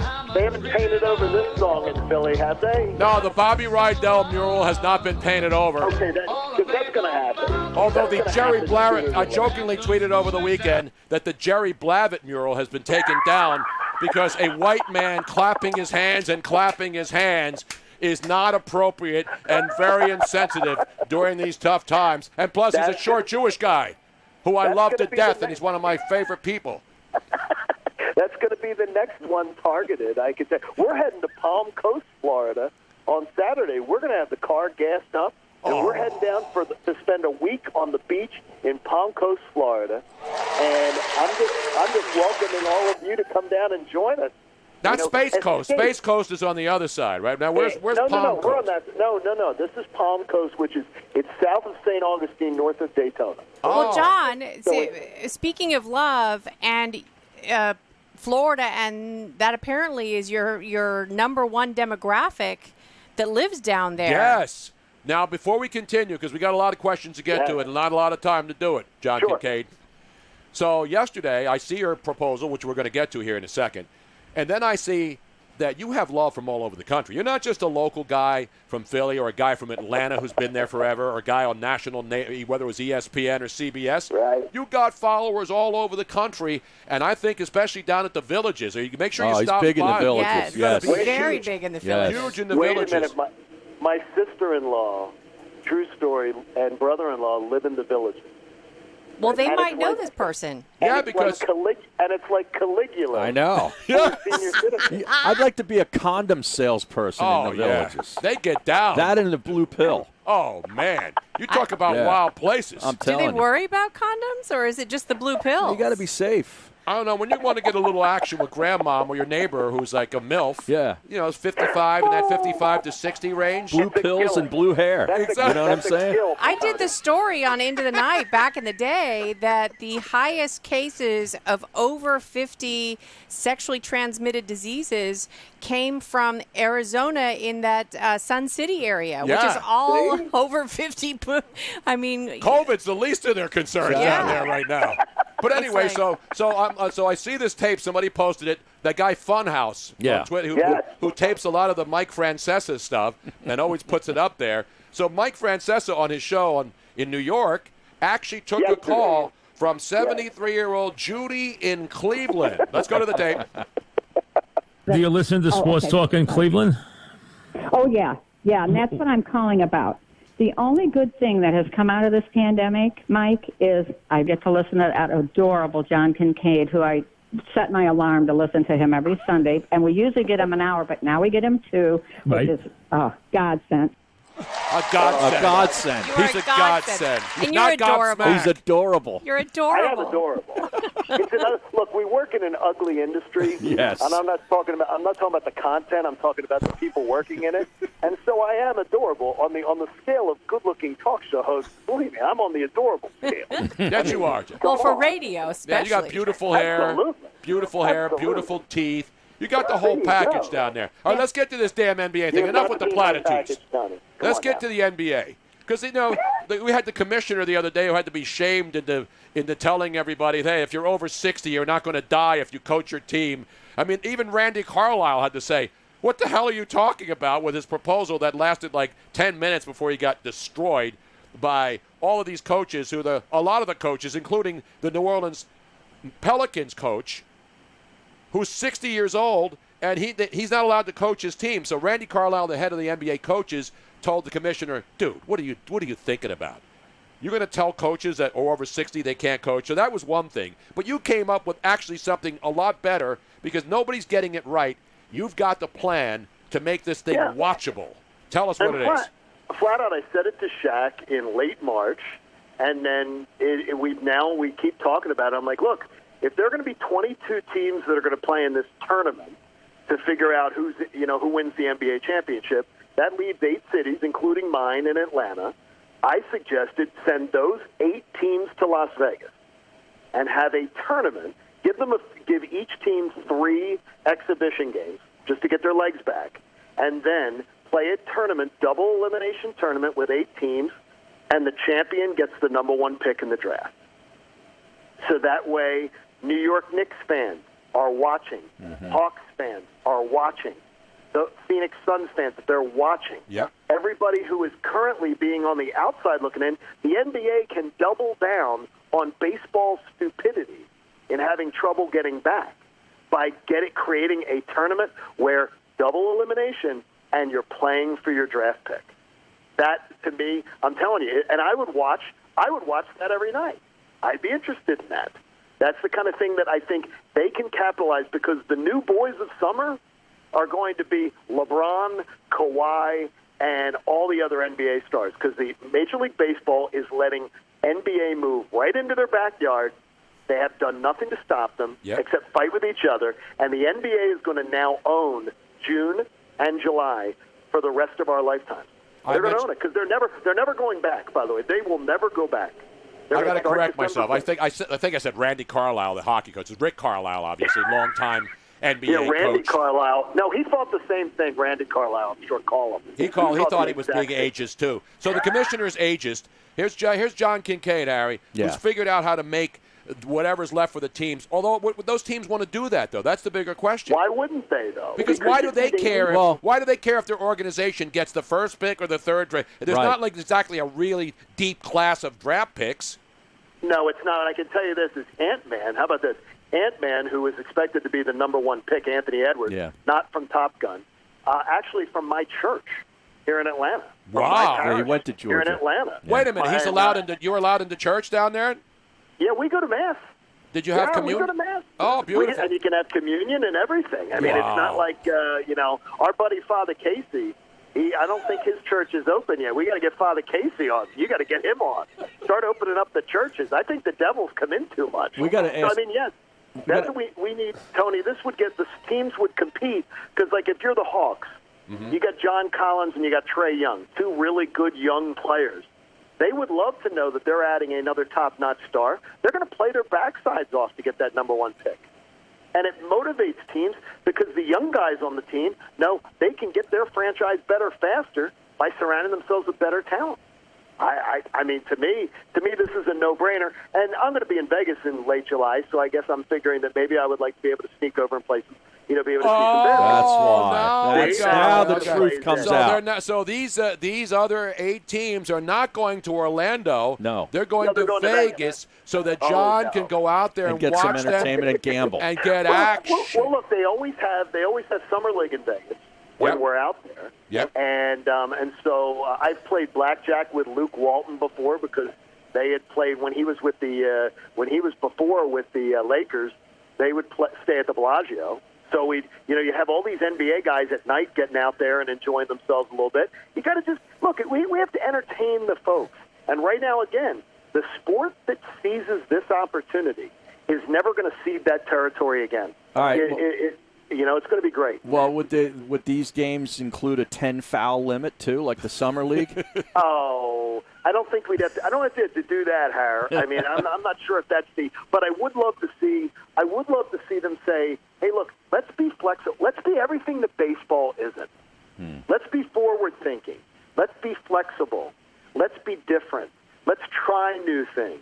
Everything that baseball isn't, the NBA can be. And then the NBA is going to take their turf, and they're never giving it back. Yeah. They're never giving it back. This is going to hurt baseball in the long run. By the way, there's going to be a season. Baseball. There's going to be a baseball season. It's going to be either imposed on the players, or it's going to be negotiated with the players. It's going to be one or the other. There is going to be baseball. Well, they're running out of time. Yeah, I mean, they came up with the newest one is the 76 games. And, and they'll put Spirit of 76. They'll get the gas station company, Phillips 66. Phillips 66. It's just 66. Exactly. And then they'll play on Route 76. And then they'll come to Philadelphia, and they'll break the Liberty Bell, smash that up, and have – but you're not allowed to put flags up, though, because that would be too patriotic. I wish you guys were going to be – I don't think you're going to be released to come to Vegas with us in late July when we go out there. I wish I could, but I can send you a postcard or something. Yeah, can you send me some pictures, like some nudie pictures online? Take some strippers. I'll send you a picture now. Go to the Spearmint Rhino and take a couple pictures. No, go to our other place, Sapphire. Go to Sapphire and tell them you know Tony Bruno. Yeah. Now, Tony, you know that Shaquille has many establishments along the Strip. Oh, yeah. No, he does. Nightclubs. He's got nightclubs. He's got pool clubs.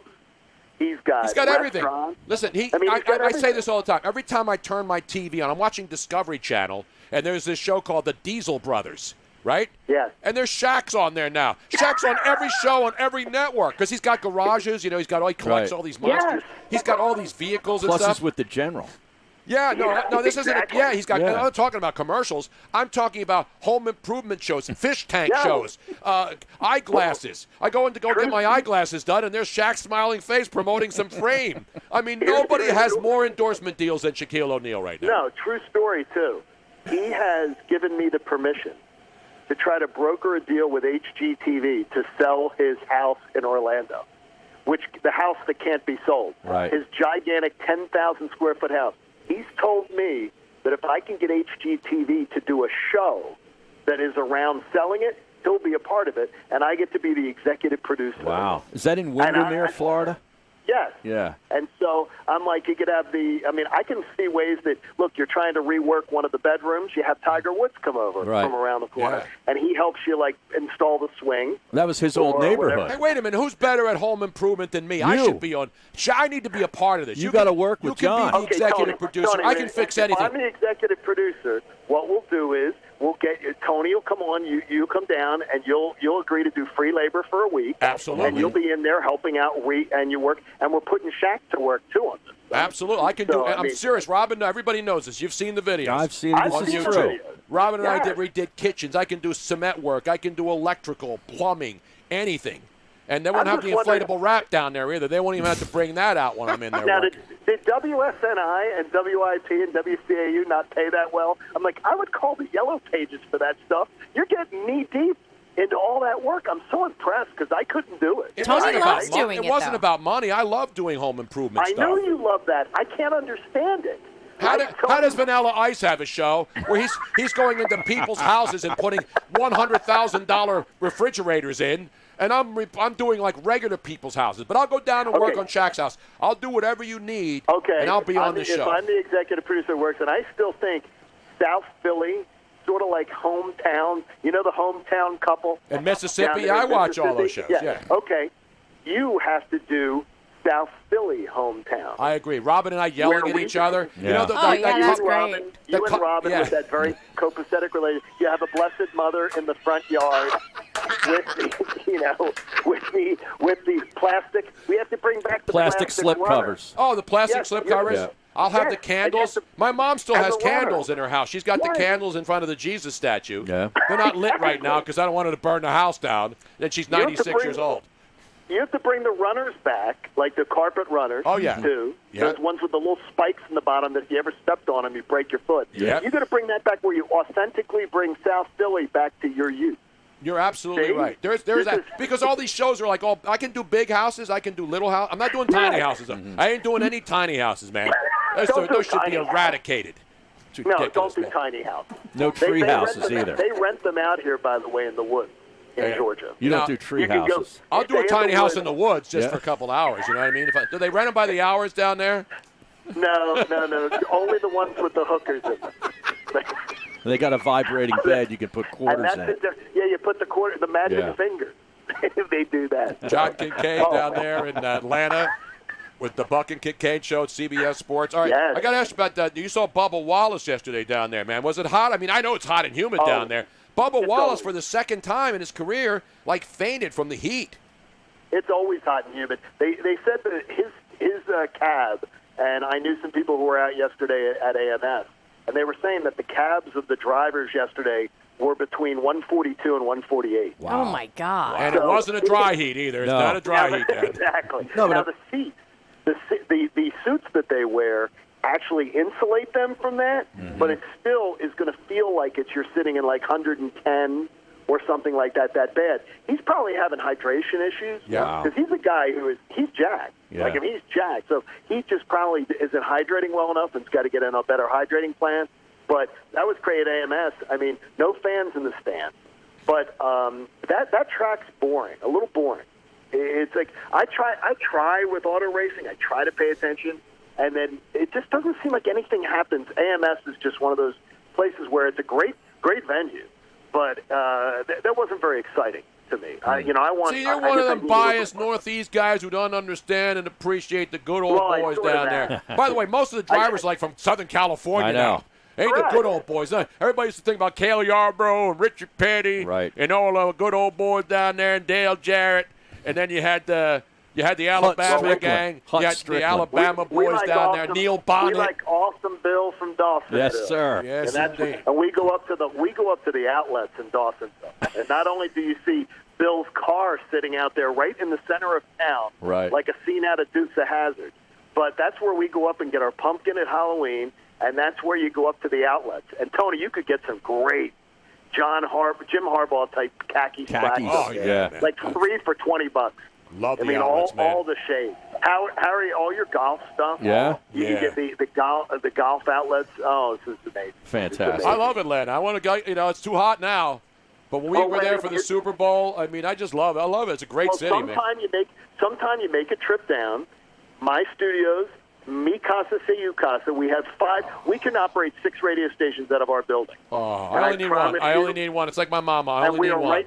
We are right next to Truist Park. We are literally, you walk out of our building, and within you're 100 yards, not even 100 yards, you're 50 yards from touching the gate to walk into Truist Park and see the Braves. We got bars, we got restaurants, we got everything. I know, at we were Battery. just there for the Super Bowl, and we went into SunTrust Park. Yeah. And then we went to the parties right next door there. Correct. That's where my studios are. Right there. That's right where I work every day. What the hell am I doing? What the hell am I doing in Philadelphia?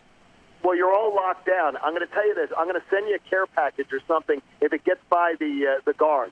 I'm going to try to send you a file and maybe something from Florida, some sand or something, just so you guys realize there is freedom outside of the tri-state area. They don't want you to believe it, but there is. There's freedom. I want to be free. free to do what I want any old time. You know That's what I mean? always you. I'm That's free. you. There's one You're last having thing I wanted to ask you, though. Oh, yes. What's that? No, I think we covered it all. You got it all? Oh, really? Yeah. Robin's ushering you along. No, because we covered. I wanted to mention. She's the brains of this operation. I wanted to mention, you're in Atlanta, and I wanted to mention obviously the Bubba Wallace situation down there. But there is one good hockey story, and I know you're a hockey guy. But before we let you go, we got to give the NHL major love today. Remember, that's the league, the much maligned NHL. They always get ripped, and they were the first league, and we ripped their commissioner. He was the first guy to come out with a plan to bring their sport back. Right. Today, down in Arizona, out there in the desert, comb the desert, but it's too damn hot, but it's a dry heat. The Arizona Coyotes today became the first team in the National Hockey League to hire a Latino president and CEO. Javier Gutierrez is now the man in charge of the Arizona Coyotes. So the National Hockey League is now more diverse than the NFL and Major League Baseball, and for that we got to give them a roaring round of applause. We're still a little bitter down here that Gary Bettman decided to bail out the Phoenix franchise and give up on Atlanta. He gave ours away to some godforsaken cow pasture in Canada. So we're still a little salty about that. Wait a minute, you got two teams, you got two chances. Two-time losers in you Atlanta. don't get three chances. Not. You guys are totally false on that. We had an owner go bankrupt in 1980 because of his real estate investments. It had nothing to do with the hockey team. And in the last years of the Atlanta Thrashers franchise, within the last 2 seasons of the club, they outdrew Chicago, Boston, New Jersey. So that's fake news. It's fake stories. Then why did they pull the franchise? Listen, nobody loves hockey. You know about hockey. You and I go way back. They had 7 owners. They had 7 silver spoon rich kids, who, except for one guy that had earned his own money. They were all the kids of dads who owned money, and they were partners, and they couldn't get along, and they couldn't stop fighting, and they were buffoons, absolute buffoons. And that's the reason we lost our franchise. I'll get Gary Bettman. I'll give it. Let's get another team down there, Harry. I would love it. And Scotty Farrell, only if Scotty Farrell could come back and do play-by-play. When I write my book someday, I have a whole chapter on my year with Farrell, and it was awesome. Yes. Aren't they going to Seattle? The NHL's going to Seattle. The Seattle Kraken, right? Right. Not Crackers. That's not acceptable up there. No, we can't do that. No, that would have been Let loose the Kraken, baby. Let I loose. think they're called the Kraken. Yeah. Love the Kraken, man. I love you guys, and I love the show. I've been listening on Dan Patrick Radio on the satellite. You guys are doing an awesome job, and keep it going. Thank you. Ladies and gentlemen, put your hands together once again. John. He's adorable. Yes. And now he's got 2 hours on the weekends on CBS. The great John Kincaid, ladies and gentlemen. Tell him Judy from Cleveland sent you. 73-year-old Judy. Exactly. Hey, that's not that much older than me. Right. I don't make fun of old people anymore because I am one of them. That's why I say Randy Carlisle instead of Rick Carlisle. Now, but would she say that you're adorable? I don't know. No, hell no. I'm ugly AF. But he has a lovely speaking voice. And average intelligence. Exactly. We're coming right back. 215-462-TONY is the number if you want to check on in. 215-462-8669. More strapper line calls. Are the strapper lines active? We'll check to see who's calling I don't know in. if there's any more. Exactly. We'll find out. Harry does. No, Harry doesn't hate hockey. He loves hockey. Absolutely. All right. Can't wait for it to come back. Damn right. We're coming right back. So Colin Farrell said that. Sorry, did I step on it? No. Okay. Colin Farrell said that he is buying a 2010 Chevy Malibu. It's a nice car, not contactless pickup. He's buying it from a nice Italian gentleman who said, "Straight cash, homie." That's a good job. Yeah. Apparently his engine seized up on him in the Parkway over the weekend, and. How about this piece of garbage that? Done. You want to see why Murphy in Jersey should be thrown out of there and arrested? Governor Murphy was asked repeatedly today during his briefing why his executive order on gatherings doesn't apply to the George Floyd protest. His response? This is a movement that is bigger than any of us right now. But he also tells people right after the protest, don't you dare go out there. I'm shutting the state down for another 30 days. I get the, but you can't have it both ways. You can't say that a virus that you told people they couldn't go out because you were going to die and spread it and kill people. Nothing makes now sense. all of a sudden you can go out in mass, and it's that's more important. It's ridiculous. So Pat Kineen went to high school with John Kincaid. Oh, that's right. I always forget that. Frank's Pizza 00. We agree, but whatever. Give Murphy, make it 10 of those. He has to go. Murphy, Let me hear this putz here. Can we bring my thing up here, Robin? I cannot do it. I'll have to put it on the regular thing. Now, Tony, coming up, I have We already did, Bubba. the foot golf. We talked about Bubba. So Let's rip HBO if we don't have any call. Oh, no, we have Trevor. Looney Tunes? Okay. Yeah. Robin, you have the sounds for that? I do.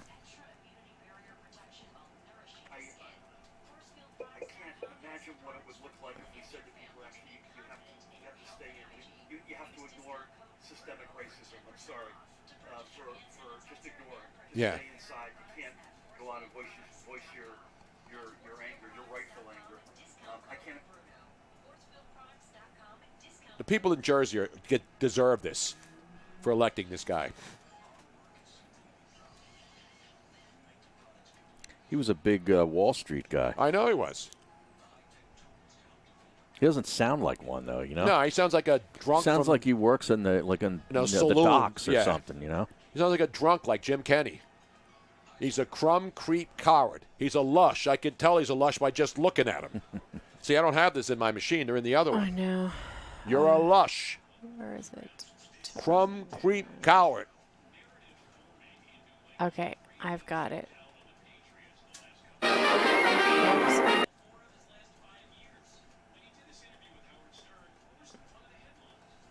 And I'm glad that Kincaid recognized who the brains are in this establishment.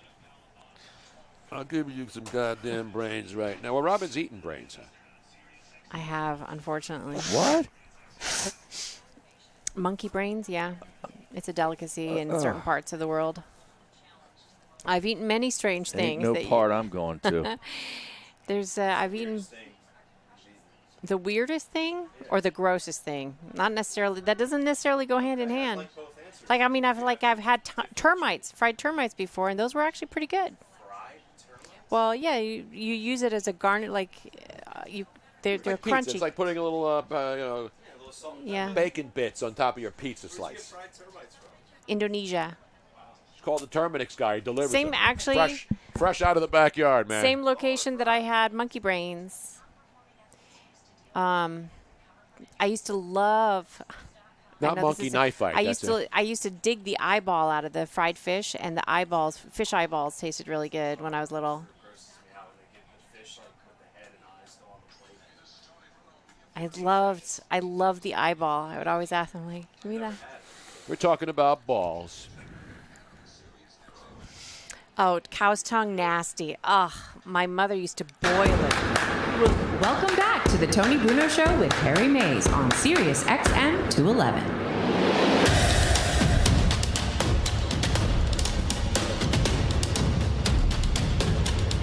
Fun times, Harry. Call for fun measures. By the way, we got a delivery on Friday, Robin, and did you bring them down? I didn't bring them down. That is a bad job out of me. I'll be right back. The power of the show continues to spread. Not as bad as COVID or some of the other crap that's spreading out there. We got some more vodka product there. Oh, yeah? Yes. Is Thanks this, to Lenny from- Dykstra. Oh, from Lenny. Okay. Not from Lenny himself. No, but I from know, his but I know source. this company. Up yes. in what They're part in of Pennsylvania? Yes. Upstate somewhere. Like northwestern, it's out in the western part of the state. Not in your neck of the woods up there. No, way further out. It's way out in western Pennsylvania? It's far away. We have the card from the gentleman. But the name of the place, and it's potato vodka. Mm-hmm. Do you like potato vodka? Absolutely. Let me see it. Let me hold that, Robin. Robin, we got 4 bottles of product here. This is Boyd and Blair. Boyd and Blair, Boyd yes. and Blair celebrating 10 years of making quality vodka. Gluten-free, of course. Glen Shaw, Pennsylvania. Glen Shaw. Didn't he have a big band back in the day? Oh, that was Artie Shaw. And Glenn Miller. See, Yeah, that's a you combo conflated. mambo. You conflated Well, those. that's the kind of how my mind works. Right. So there's Glenn Shaw. So you got Glenn Miller and Artie Shaw all combined into one. Now and it's distilled by the Pennsylvania Pure Distillers, LLC, Glen Shaw, Pennsylvania. Not only do they make vodka, and you see they even have a batch number on it. So this is limited. Right. This isn't like 18 billion gallon stuff. Mm-hmm. This is in glass bottles, Harry. Yeah, it's out near Pittsburgh. In Western Pennsylvania. Mm-hmm. And They they also also make make rum. Bly rum. Bly Yes. rum. BLY rum. 109 proof. Yes, and so they Wow. sent us two bottles. One, Well, this is 80. A light rum and a dark rum. Oh, it's like I like my women. And this Light is dark. this is Lenny Dykstra's like That's favorite his favorite vodka. vodka. And it's you know what we the say only. It is the only 5-star rated distillery in Pennsylvania. Making the world's best tasting vodka and silver rum. So the silver rum is what they already Silver selling, but rum. apparently the other rum, the dark rum, is something that they sent us special because it's not offered everywhere. Oh, man. We may have to break these out. Well, is tomorrow drinking day? It's usually a Tito's Tuesday kind of thing that we were And then doing. we'll have Thirsty Thursday, and then, of Yeah. course, Friday. Can we go 3 of the 5 days without drinking? With drinks? drinking? Yeah. I usually try to lay off from Monday through till Thursday. And the but Bly rum, the limited reserve dark rum, using Well, molasses. Harry, molasses you're in there. just going to have to set that I'm aside. gonna have to do a shot of the rum. just I going guess, to huh? have to. I got new shot glasses with Yeah, American I know. flags I on saw them. those. I'm sure we'll get condemned for using American flag shot glasses. So we want to. They didn't actually send their names, but we want to thank the people at Boyd and Blair for sending us this. Boyd and Blair. Boyd and Make Blair. sure you get the D in there. Boyd and Blair. And it's BLAIR Blair. Not the Blair Witch. That's down in Maryland, I think. Wasn't it the Blair Witch? The original? The Blair Witch It was down in Project? Maryland, yeah. Yeah. A bunch of stupid kids in the woods with shaky cameras, and everybody thought it was real, and they made a gazillion I couldn't dollars. watch that. It made me sick watching the jerky of the camera. I've seen a lot of jerkier movies, and they didn't make me sick. I'll tell you that. Some of the best stuff I've seen is homemade. Amateurs? Come on, Harry. Yeah? Absolutely. They got talent, too, you know. I think they're the only ones working right now. They have experience in trying to protect themselves from Right. certain things. Hey, if you're going to shelter in place, Yeah, you might as you well might have as well some not. fun. We're going to sit around and watch TV all day? Yeah. But we have to rip somebody right now, Harry. Oh, no, let's go to Trevor. Let me get Trevor in here. I didn't want to do the vodka, but I didn't want to forget them, Robin. This vodka's been sitting here. It's going to go bad if we don't talk about it soon. You better drink it. It's going to go bad. Let's go to Trevor. Got to drink it fresh. How we doing, Tony? How we doing, Harry, on this Monday of all sorts? Hey. On this beautiful Monday. You know what they say, man. You know what they say. Yeah, I know. How much vodka did you get from Lenny? Is it like 4 things? No, it was 2 bottles of the vodka. 2/5. And 2 rums. And 2 rums, yeah. So 4 bottles. That's what I'm talking about. Oh, Great yeah, number. total bottle. He's setting up his own drops. I Tony. know, but they're not all 4 vodkas. But 2 of them are vodkas, 2 of them are rums. So that's 2 and 2 is exactly. We have breaking news. Gyms are opening up June 17th, by the way, not June 20th. June 17th in Connecticut? In Connecticut? Yes, gyms are opening up. Restaurants are able to go inside, and many more things, including movie theaters as well. June 17th. Wow, So next ladies and Wednesday. gentlemen. Yeah, but, the governor of New Jersey is explaining that you still can't go out unless you want to protest. The rest of you stay inside, you dopes, and pay the ridiculous taxes and continue to live in New Jersey. New Jersey and you, stupid together. That should be That's the the slogan? Is that no, the- remember the one, New Jersey and you, Perfect together. Yeah. That was Brendan Byrne. Brendan I think. Byrne, yeah. Governor Brendan Byrne, New Jersey and you, perfect together. And he sounded like he was from New England. Ridiculous, New man. Jersey, New York, and Connecticut. Stupid all together. It's an absolute outrage. You know that? It's an outrage. Absolutely. And what's the word? We had protesters this weekend on the. Hey, Tony, you've been on this highway, the Merritt Parkway. We had Of some course I've been on the Merritt protests. Parkway. We had some protesters on the Merritt Parkway, all in New Haven, near the Yale Bowl exit. They had protesters everywhere. I don't Yeah, have they a were- problem with them protesting. No. Just don't tell No, me I I have no can't go problem. out or I'm going to make everybody die. I'm just giving you an update where they were this week, because last week they were on 95 north and south in New Haven, Connecticut. Mm-hmm. Now they made it onto the Merritt Parkway. So I'm giving you your protester update. Did they paint the roads red or anything other stuff that makes everybody feel better?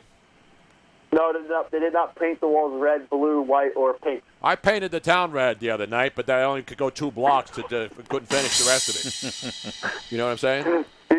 Oh, yeah. Did you paint the walls in that South Philadelphia Target, which all the people were blocking? So I couldn't go out there. My bazooka didn't arrive yet from China, because that's the only place they make them now, apparently. Well, when are you going to tell us about Saturday morning at 3:20 in the morning? I'll save that for the final hour. Okay, Yeah. all right, because the big Hey, asteroid. June 6th is June 6th, great day, by the way. Yes, and by the way, happy birthday. Did you have a great happy birthday weekend? I had Mexican food with my parents, and I had drinks on my deck, and I got mail from my buddy. Beautiful, man. Wow. A lot of great Geminis out there. And I FaceTime with my old college roommate for 3 hours, because we haven't talked in forever. Did you go to And any he's bad alone. weddings and have to tune up the groom like you did last year? No weddings this year at all, thank God. Yeah, it's good. Trevor? It's a good year to not have a wedding. Yeah. This is for you. Absolutely.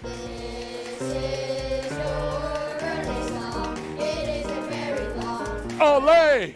Hey, have a good one, man. Hope you had a great weekend. Thanks, Robin. Thanks, Tony. Thanks, I'll be Harry. partying this coming weekend. I'll be drunker than a skunk or Jim Kenny at a bar at 12th and Tasker at 2 a.m. Stick around. Yeah, actually, we have a friend of a friend who apparently has video of Jim Kenny just on a regular basis being carried out of a bar into a waiting car. Apparently, he has a problem, big time.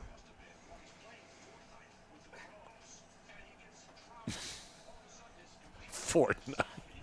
He was playing Fortnite. Tony Bruno. So what are we going to next? We're doing HBO? Yeah, we'll do HBO. We got to. And then did you want to do the other sports, the new sports and the new golf sport? Later in the hour. Okay. What's it called? Foot golf. Not foot joy.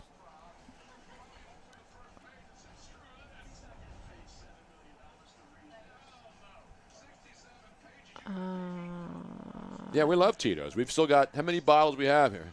Harry took one home behind you there. I think we need to get that box out of here. Clear some. No, there's not 3 in there. One's open. Get the open one out of there. 2. We have 2. I told you there's only 2. 2.5. Shit. Good thing we got reinforcements in here. Let me put the Boyd and Blair up here now. Give them some front and center exposure. Next to my Cecilia. Will it fit up there? I'm going to take my WFIL mug out of there. Got to go front row. It needs to have something behind it so you can see it. That's what she said. I need to put something white behind it. Well, can you see? Oh, I don't want to take where your dad's No, just take that book and put it away, and then put. What, this right here? Yeah. Yeah, it's better, but I still need to put something behind there. Ryan, can you hand Tony a sheet of white paper out of the printer? Yes. Put that behind it. The chef hat is working really, really good. It looks really dorky because I'm not exactly sure what it's doing. Oh, thank you.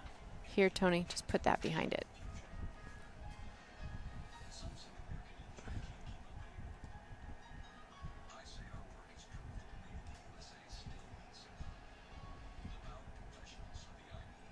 I think if you put the white paper behind it, I think it'll allow for you to see the black lettering. I don't want to cover your dad's picture, though.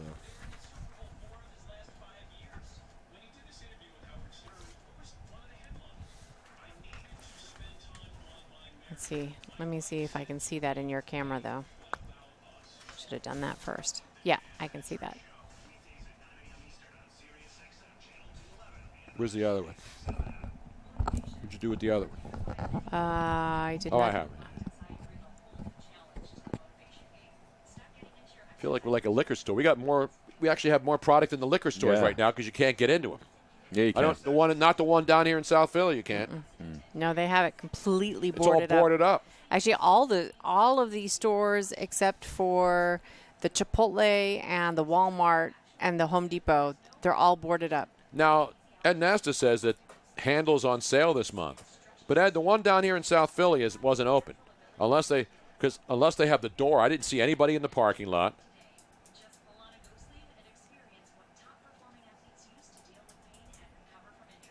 Chef Tell. Remember Chef Tell? Earhart. He was a German guy. He was a local guy. He did TV. Yep. Chef Tell Earhart. William Tell? Not William Tell. Not Kiss and Tell.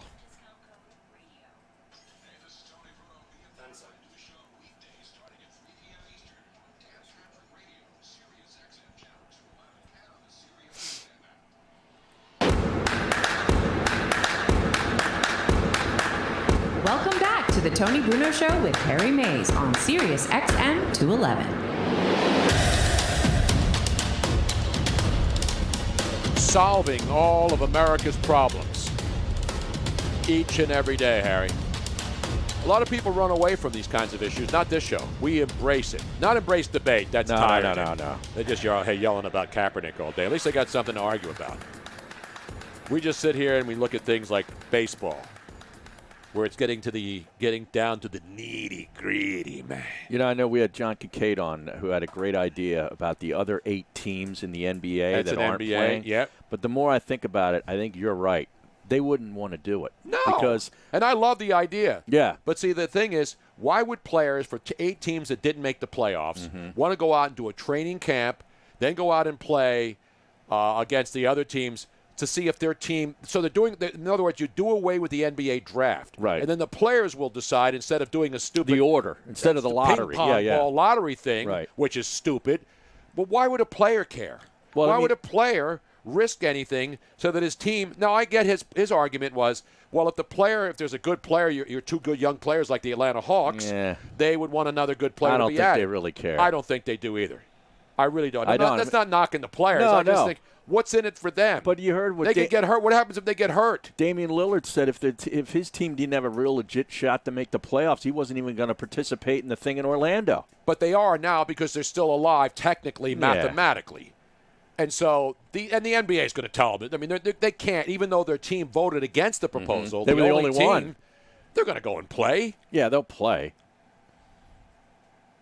But I did like the idea because that's what we do. We're thinking of ways to make it entertaining for the fans. Fans are waiting for sports. Sports just need something. Not just gambling degenerates, like most of our listeners and fans, but it's also about and hosts and people in the business. It's about entertain me. Right. We need content. Like when we see a boring game, it's a blowout game in sports. We're like, I turn it off. Total's still in play. Yeah, the total's still in play, and it's if you got somebody buries a late 3, that kills you. Covered the number. The bad beats, which we haven't seen in a while. We all worry about bad beats, but now we're just worrying about any beats, pickled beets, and I don't even like beets. Beets are supposed to be healthy for you, though. No, now they're starting like beet pills. Did you see those? Beet tablets. Because nobody eats beets. No. Because they taste like dirt. I don't like them. I don't like either. red beets you're talking about? Yeah, I don't like them. like that either. The closest But I've I know ever, they're good for you. Yeah, they're of really, course. really good for. The closest I've ever come to liking them is if they're roasted. Yeah. But you have like 2 bites and they're okay, and then that 3rd bite, all of a sudden, it's like eating dirt. It's like Brussels sprouts to me. No, Brussels sprouts are good. Roasted I put some on last night. Yeah? Went over and got a couple of pork chops. Walked to Acme. Got a nice Acme. Got a couple of nice bone-in pork chops, thick.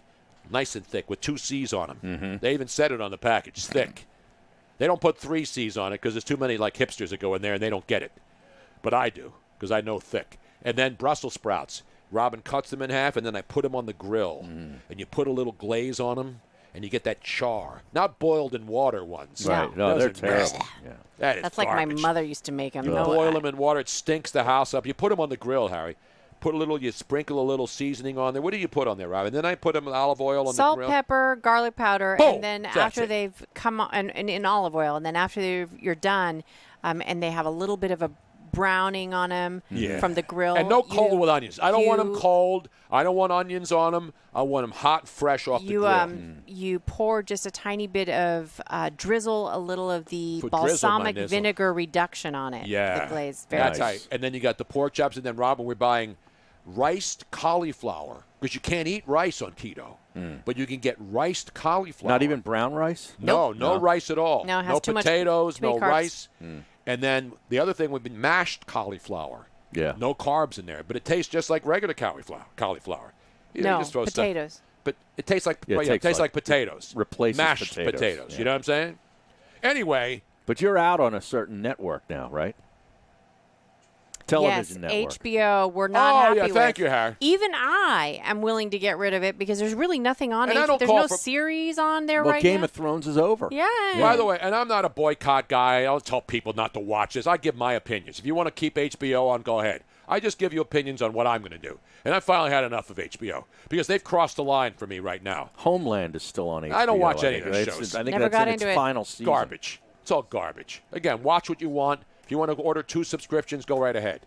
So HBO has done it for good because now the PC world has gone to the point of absurdity. Looney Tunes. I grew up watching Looney Tunes. I am a Looney Tune. Cartoons, yeah. Not Tom Looney. No. We love him. He's not a Looney Tune. Leon Schlesinger is probably rolling over in his grave. The man who produced the Looney Tunes. Some of the greatest cartoon characters. Mel Blanc, remember, did most of the voices. Yeah.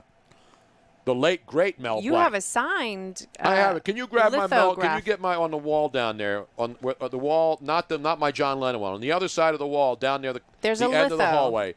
I have a signed lithograph, an actual cell From Mel Blanc? from not Mel Blanc. It was Chuck Jones, who was the director. Mel Blanc was the voice of all of these characters. So I was down in Laguna Beach a few years ago when I lived in L.A., and I'd go into the art galleries because I was an artsy-fartsy guy. Oh, yeah? You take chicks in there, you say, hey. A Looney Toony artsy fartsy Yeah. No, guy. they had all kinds of stuff. So you did this to get the girl. I'd go in and you go down to Laguna Beach, a lot of hot chicks, Yeah. and bring them, hey, want to go see some of my etchings? I didn't buy them yet, but I'll get some etchings.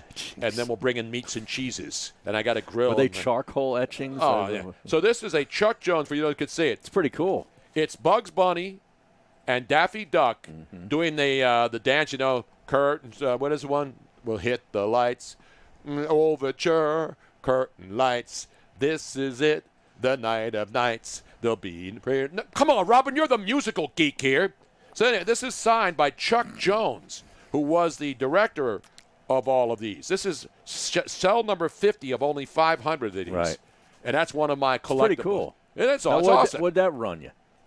I forget, like $400. Right. But Chuck Jones died shortly thereafter, so the value went through the roof. Okay. So anybody needs a Chuck Jones autographed. This isn't like a stamped-on thing. This is Chuck Jones, baby. But anyway, back to Looney Tunes. So HBO now is going to be running. They actually started doing it. Porky Pig cartoons, and it's actually the two characters, the two people that they're after. Elmer right now. Fudd. Elmer Fudd. And Yosemite Sam. Exactly right. Yeah. And well, you know what Elmer Fudd and Yosemite Sam did? They would always go after Bugs Bunny. Right.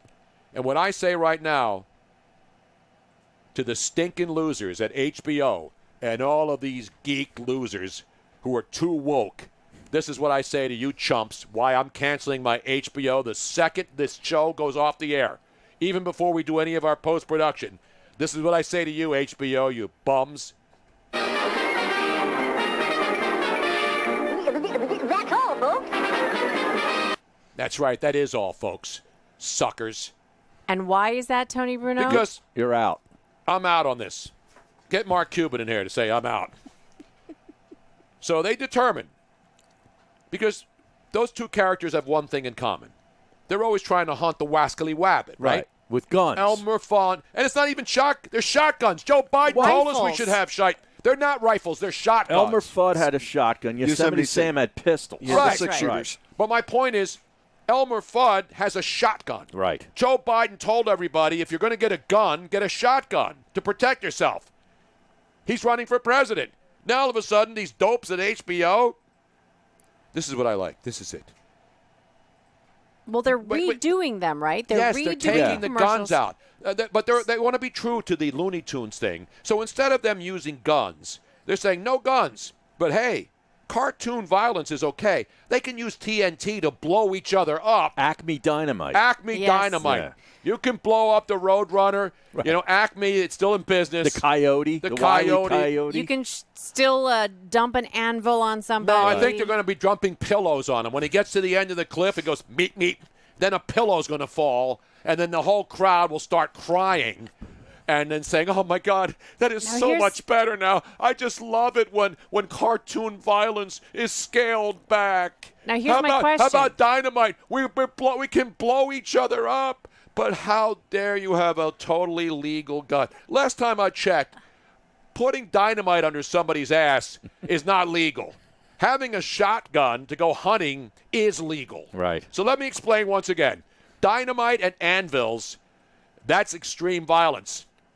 I remember when I was a kid, they would tell you, don't watch the Three Stooges. They slap each other, and they're slapping each other's faces and hitting each other with frying pans. Poked each other in the eyes. No, but then somebody would always catch it, though. Sometimes they'd poke each other in the eyes, and now you don't. So now that's bad, because Acme Lives Matter.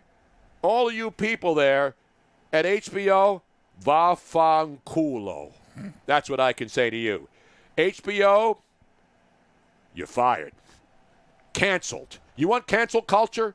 I'm canceling HBO. Every stinking one of your channels. You are dead to me. I have a question, though. Yes, go ahead. Are they taking the existing I don't know. cartoons and then just like photoshopping or whatever? Yeah, they're just taking that's those it. things out? I think so. Because that's just going to look stupid. I don't know. It's technology. These are drawings, Robin. They can manipulate drawings. Have you seen memes? There are people who think memes are real. And it's just, these are people sitting at home. These are great artists who are doing this. Jeez. There's one called Dynamite Dance, which is a short, and Elmer Fudd uses a scythe as he chases Bugs Bunny. Oh, so a gun, a knife, and a scythe. A scythe is like it's like a knife. It's yeah. like what the Grim Reaper brings out. Right. When the Grim Reaper's coming after your ass, he takes a scythe. So a scythe is okay when you can cut somebody's head off. Right. But a shotgun is too violent. And Bugs Bunny responds by using explosives to blow Fudd up multiple times. Oh.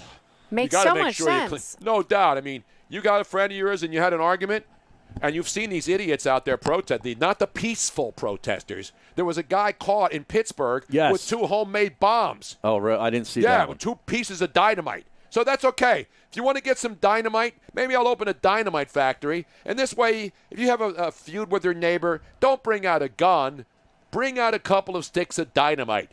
And then throw them in the backyard, and your problems are over. And if you miss him with the first shot and you only cut like half of his body off, just throw another little one and finish him off peacefully. You know, I do recall the argument in, I forget at what point, but they were talking about the violence in cartoons and that it was going to have a detrimental effect on children and that little boys would fight with each other and then hit each other over the head with the argument was that somebody was going to try to hit their little friend over the head with a hammer because they thought it was okay that Bugs Bunny did it. Because they saw it in a cartoon. Right. Yeah. Meanwhile, that's what they're doing to cartoons. You go online on Twitch, and there's people playing Fortnite. And what are all they doing?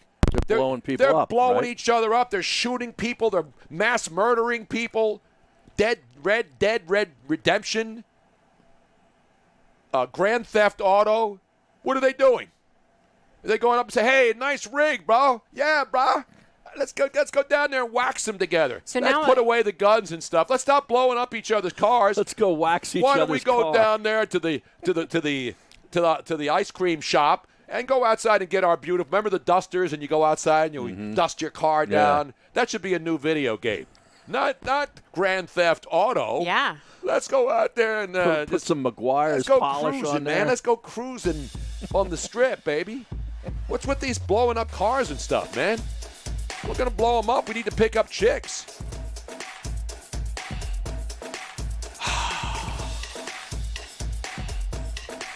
That's why we need SCTV back with John Flaherty and John Candy saying he got blowed up real good. Remember those? Yes.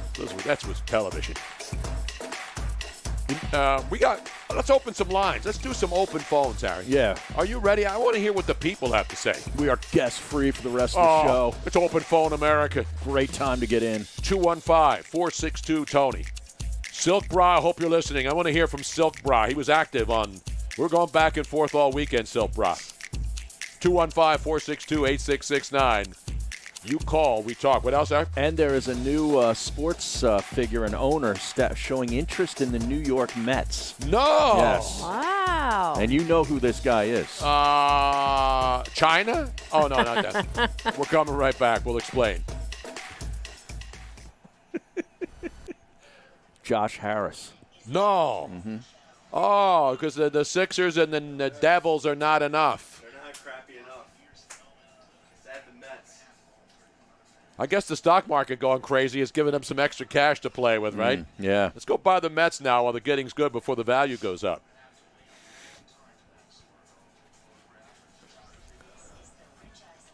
I gotta go pee. Okay. You go ahead. We'll alert the media. We'll alert the media.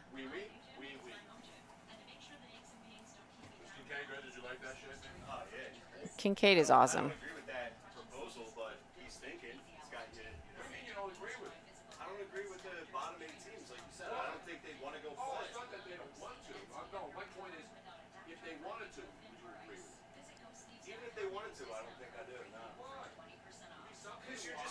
They're just playing for a pick. They're not going to go out there and possibly get injured, especially in a pandemic. Like, they're not going to want to go out there. It'd be good for the league, from a league standpoint.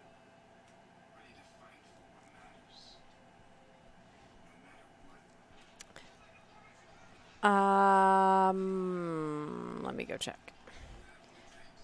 Ryan, can you do me a favor? Can you go upstairs and see if there's a package delivered? A package, front door. It says it was delivered.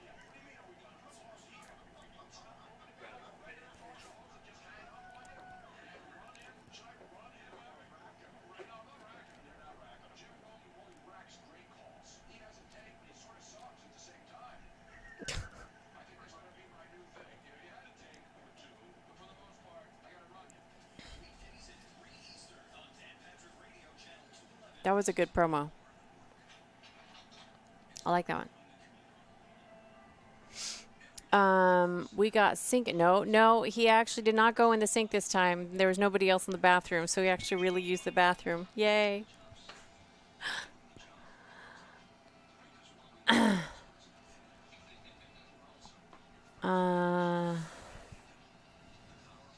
don't think anybody hates on Kincaid. I think everybody was saying that they love him.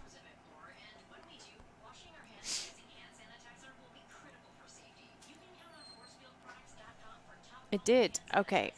Awesome. We got another bite? Another package? Yes, but you can't open this one yet.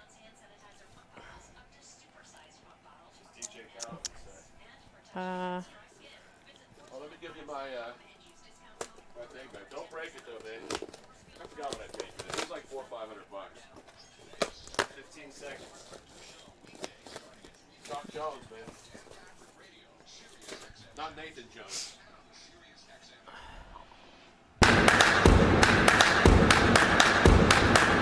Welcome back to the Tony Bruno Show with Harry Mays on SiriusXM 211.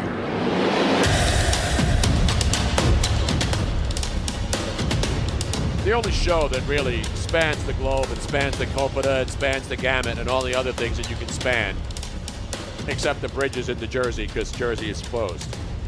Meanwhile, so now we have breaking news on the alcohol front. Our good friend Ed Nasta, who works for the Pennsylvania Fine Wine and Good Spirit Stores, a spokesperson from the Pennsylvania Liquor Control Board said that 17 stores in Pennsylvania were severely damaged due to the peaceful protesters, and those stores may not reopen.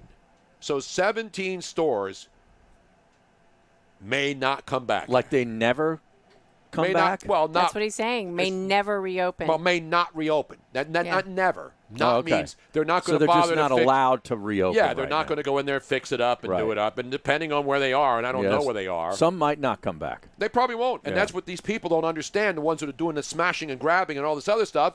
They're destroying their own communities. Again, not that people have to have a liquor store, but they were determined to be essential in most states. They were in Jersey. Except here, Yeah. This is one of the only states that didn't. Wow. Yeah, maybe is that a Kenta scarf? You know, because that's the popular thing now. Nancy Pelosi, I told you, the African scarves, you saw that today? All the members of Congress, well, not all the members, the ones who wanted to have a photo op like all these politicians do, they went out and got Kenta scarves, which are African scarves. Yes, that and is they a did. Kenta. It is a Kenta. And now people from Africa are ripping them for wearing these scarves. Yeah, I because mean, that's cultural appropriation exactly is a thing. right. Although I personally don't necessarily agree, but this was definitely a photo op. This was pandering to a demographic. I wonder how long, and it doesn't and make how long did they rehearse kneeling down in unison? It was worse than a bad dinner theater performance. Whoever And I've came seen up some with that bad dinner idea theater was performance. a really bad idea. Exactly. I don't like any of these stupid stage things. Now, when I pose with somebody, it's not a photo op. It's like me being grateful that somebody wants to take a picture with me, especially porn stars. I never turn those down, Harry. You know what I mean? You can't. Now, we got a lot of stuff, Harry. I already ripped HBO. Robin's going to have a Florida update this hour because people like that. You know, people waiting on the Twitch board and listening to us on SiriusXM and on SB Nation Radio, they love the Florida updates, Harry. And let's be honest, we could do a show every day just about Florida. Mm-hmm. And pretty soon we may be. We might. I mean, if things go well. Yeah. We love Florida. I'm hoping so. Because we kind of, you know, the crazy, we kind of fit into that. Anyway, we'll have that. But there is a sport, Harry, and I know you love golf, and you're getting ready for the Charles Schwab. Mm-hmm. Now, who do you like now? Because there's odds. I know. Well, I got it. My fantasy leagues will you have start golf again. fantasy leagues? Yeah. Now, The Godfather, who was hot over the weekend, I mean, he was burying stuff all weekend long. Mm-hmm. Not bodies in his backyard either. I mean, he was still hitting baseball. He gave us the winner.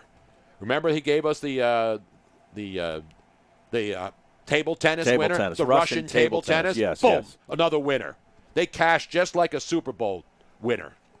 You realize that? Mm-hmm. A table tennis bet is exactly the same as betting the Super Bowl. Exactly. All It's the spends same just money. the same. Exactly. Right. Now, unless you're using Russian currency or you're using pesos, that doesn't cash the same at all. Not Stump the Schwab is right. You set up your fantasy golf. Hubba AJ says he set up his fantasy golf lineup today. Yeah, I'm doing it Wednesday. So now what happens to the previous, like the golf that happened before they shut the season down? Right. Is that active or do you start over? Well, no, I mean that's active and like a season-long thing. Okay. You know, Now you're just doing daily. So well, the daily. No, I'm in a league Oh, where they okay. divide it up into 3 segments the year. The first segment is already over. Did you cash on the first segment, Harry? I did not win it. No. Did you say you're in a league? Yeah, with like 29 other guys. All right, let's go to I a man. anticipated that Let's reaction. go to a man I wanted to hear from. He's at HB, as all of us SoCal regulars. I mean, I was on the beaches from all the way up north to what's the Stinson Beach up there in San Francisco? Oh, that's in Marin County, right? Yeah, and it's not really a nice. You go up there, I'm going to drive like through all these places to get to Stinson Beach, and you get there and say, this is Stinson Beach? Mm-hmm. And then you go down to SoCal, bro. You go down all the way down Venice Beach. I actually started at the Palisades because there's a lot of hot chicks Pacific up there. Palisades, yeah. You go down and Santa work Barbara. No, that's further that's up. way north. I'm That's talking about further up. working down south. Yeah. Palisades, Malibu. Then you go all the way down to Hermosa. Venice. No, Venice first, Robin, and then Just pulling out names. Palos Verdes, and you go all the way down to Santa Monica, Dana and then you Point. go all Laguna Beach. Exactly.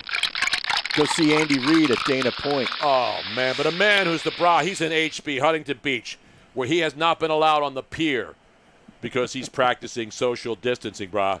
The man, Silk Bra. What up, man? That is some deep beach knowledge, man. I missed a couple of Tony? beaches. Yeah. Yeah, listen, I was calling. I know, I mean, it's been wild for you last few weeks, brah, last couple of days on Twitter and everything. I just wanted to make sure you're okay, brah. Can Can I put my 2 fingers on your neck and check your pulse, Tony? I want to make sure you're all right, man. Hey, man, I'm chilling like a villain. I is active on Twitter because I can't go outside. I got that ATMs exploding. I'm hearing bullets, fireworks. I mean, this town it's like being in Beirut in this city this past weekend, man. Yeah, who would have ever thought? Who would ever think that Philly would ever feel like a war zone? That's unbelievable. Yeah, Hard to believe. Shocking. Last time I saw it was back in the 90s when we were dropping bombs on people's neighborhoods. It's been a while, man. I've heard interviews. I've seen what that goes on at Wing Bowl, dude. I know what goes on out there. Yeah, but there's no rioting. Wing Bowl's not rioting. It's just people getting loose and drunk and eating wings. It's a tradition unlike any other all over. You guys eat wings out there. I've been to the Hooters in Santa Monica. You're going to tell me people don't get loose? You're talking about L.A. County, man. Orange County is different, brother. Your knowledge seems to end at Santa Monica, bro. I noticed you mentioned Laguna, of course. Just so you know, Tony, you get this. The Santa Ana's just kicked up today, bro. We're gonna have a beautiful sunset, bro. It's the waves. It's offshore right now, bro. Yeah, but you're gonna have some wildfires again now if things are dry, and then the winds come in. The Santa Ana winds, not the Santa Anita winds. They're coming up. Although they're racing at Santa Anita again, aren't they? Yeah, Santa Anita's been going for a while, which is, I guess that's cool if you're into horse death. But okay, great. Oh, come on, bro. There's like 30 horses that. No, died I know that was there. a disaster last year, and I don't know what's going on. No, they just opened an Elmer's glue factory right next to Santa Anita. Oh. Sorry, Tony. By the way, they don't use that's fake news. They don't make Elmer's glue. They make Gorilla Glue out of horses, not Elmer's. Elmer's is too soft and white, man. You got to go hardcore when you're going to use a horse for glue. Tony, that's so funny you mentioned it. I just 2 days ago went to Home Depot and got some Gorilla Glue because the cover part of my smoker that I keep on my back patio was peeling up. I used the Gorilla Glue, and it said right on there the names of the horses that died at Santa Anita that contributed. Hey, you got to pay tribute to these fine animals. I mean, I don't like the direction that this is going in. I'm sure the horses don't either. Now, Silk Bra, of course, legend, Rome smack-off winner. And everybody thinks that you're like some 20-something bra guy, but you're not anymore. You're not skateboarding. Did you go to the Venice Park and help them get the sand out of there, brah? I did not, brah. See, I'm an old man, Tony. I grew up in the days when there were no public skate parks because of insurance issues. You had to skate in somebody's empty pool, or we would have guys would build half pipes in the backyard, and you had to show up and give them $5 to contribute to new plywood. So I used to skate at the Van skate park at the block of Orange. Yeah. But I got to a certain age, and my wife said, unless you sign up for some sort of Aflac or something, then you cannot be skateboarding anymore, bruh. What about railings, bro? I mean, you go out there and you go up the concrete, the steps, and you just jump. No, and I'm having a little fun here, but I remember when I lived in Venice when they started building that park, and it was phenomenal, man. That thing is bitchin', as we used to say out there on the left coast, man. Yeah, it is bitchin'. It's cool that there's a place where people can skate. And by the way, skateboarding, definitely a diverse sport. But, yeah, no, I was never a railings guy. I would show up with a board and knee pads, and I would only skate on a ramp or in a pool. But I wasn't the guy. Nowadays they're putting these, metal things on benches and stuff, so you can't do rail slides on them. And because it's wrecking public property, and I'm a law and order guy, as you know. Absolutely. Now, what about all those skateboard places? Did you see them busting in? Everybody. White dudes, black dudes, it was diverse. Everybody who wanted a skateboard got one, man. And surfboards. Yeah, that's what I'm talking about. I'm talking about surfboards now. The skateboards are easy. You can use a skateboard to pry open the lid of a police car. I've never seen skateboards used more. I mean, it's like having one of those Swiss Army knives. A skateboard is now the Swiss Army knife of for looters. bras who want to bust stuff up, man. I never realized you could do so many things with them. Yeah, you're right. I mean, that was very disheartening for me. But there are some people in the surf and skate community, which I'm a member of, that call those kooks out. And there's a good Instagram followed at Kook of the Day and at Kook Slams. And they were posting pictures of those kooks and zooming in to try to get them on the police radar. So the surf community polices its own. So we are on the lookout for kooks. I guarantee you not one person that stole a surfboard from. By the way, if you're a real guy who surfs, you don't buy off the rack, Tony, like you. I'm sure you're all custom made. I have it custom. I get my surfboard custom. I wax my own, too. I wax it. I was waxing my boards before it was cool. Before I waxed my carrot, I was waxing my boards. Brah. I'm sure you use Mr. Zog's sex wax. Mr. Zog's. That's right. Sex Mr. wax, Zog. baby. Hey, you ever go on? Have you been to Venice, man? Because you've been man. You go on Venice Beach. You know how many board places there are there? Come on, man. Yeah, but Venice Beach is not a surf spot, bro. I'm literally. Yeah, the waves suck there. Huntington Beach, man. Brah. Hey, man, you want Venice Beach? I'll tell you the best featuring of Venice Beach is the Gap Band Party Train video with Uncle Charlie in his Speedo. You want to see Venice Beach in all its glory back then. People would go there to, get a toe ring, Tony. That's all you went to Venice Beach for. I did the same thing. I got all my henna tattoos there because I didn't want any needles stuck in me. Listen, Well, I would go there every weekend. We would go there just to watch the people. When we have family come in, you have to take them to Venice Beach, brah. You got to show them Dr. Cush. You got to show them the Freak Show. You got to show them the Drum Circle daily. Yeah, I was there for the Drum Circle. What's Absolutely. the other? It's like there's that like going to museum, Hollywood and right? Vine. There's the museum with all the crazy people. It's like the circus. What do they call it down there? The Freak Show, the Venice Freak Beach Show, Freak Show. yeah. They actually had a Freak Show. It's like Barnum and Bailey. Yeah. Exactly right, brah. How many I bras did try we to get stay there? out of LA, bro. I know, stay out of LA, Huntington, bro. HB, man. I'm down there at the block of Orange. I know all those places. Dude, nobody says bra like this guy. No, because see, I'm a fake bra. Yeah. He's a real bra because he can slip it in without. See, I say man because that's that's a Philly thing. Mm-hmm. But when you can get 24 bras, people are counting at home now. I think you're up to 24, bra. Listen, brah, and make sure when you're on Twitter and you say brah, and Tony, I know you know this because you're a raconteur, man of the world, bon vivant. You put the H on the end. Exactly. So for people who don't know, brah is an homage to pigeon, which is what guys in Hawaii speak. They speak the hera brah, brah, brah. Yeah. That's a pigeon, brah. So when you go to, I always put H on the end of it. I'm not talking about double D bras. I'm talking about bras with an H, not bras that just end in A. And I like both of them actually. I don't have a problem with any bra. That's some deep brassiere knowledge, man. I prefer no bra. Me too. Me too. I'm not wearing. Phil Mickelson, will he be wearing a bra this weekend down at the? He's in better shape now, man. At the Charles Schwab, brah. Hey, listen. Let's. I don't want a Me Too moment here with Miss Robin, man. Well, I love the pictures from the pool in the backyard though with the kids, man. That just shows you he's a real person, brah. That's what I'm talking about. Tony, there's no fake news here, brah. You see it all.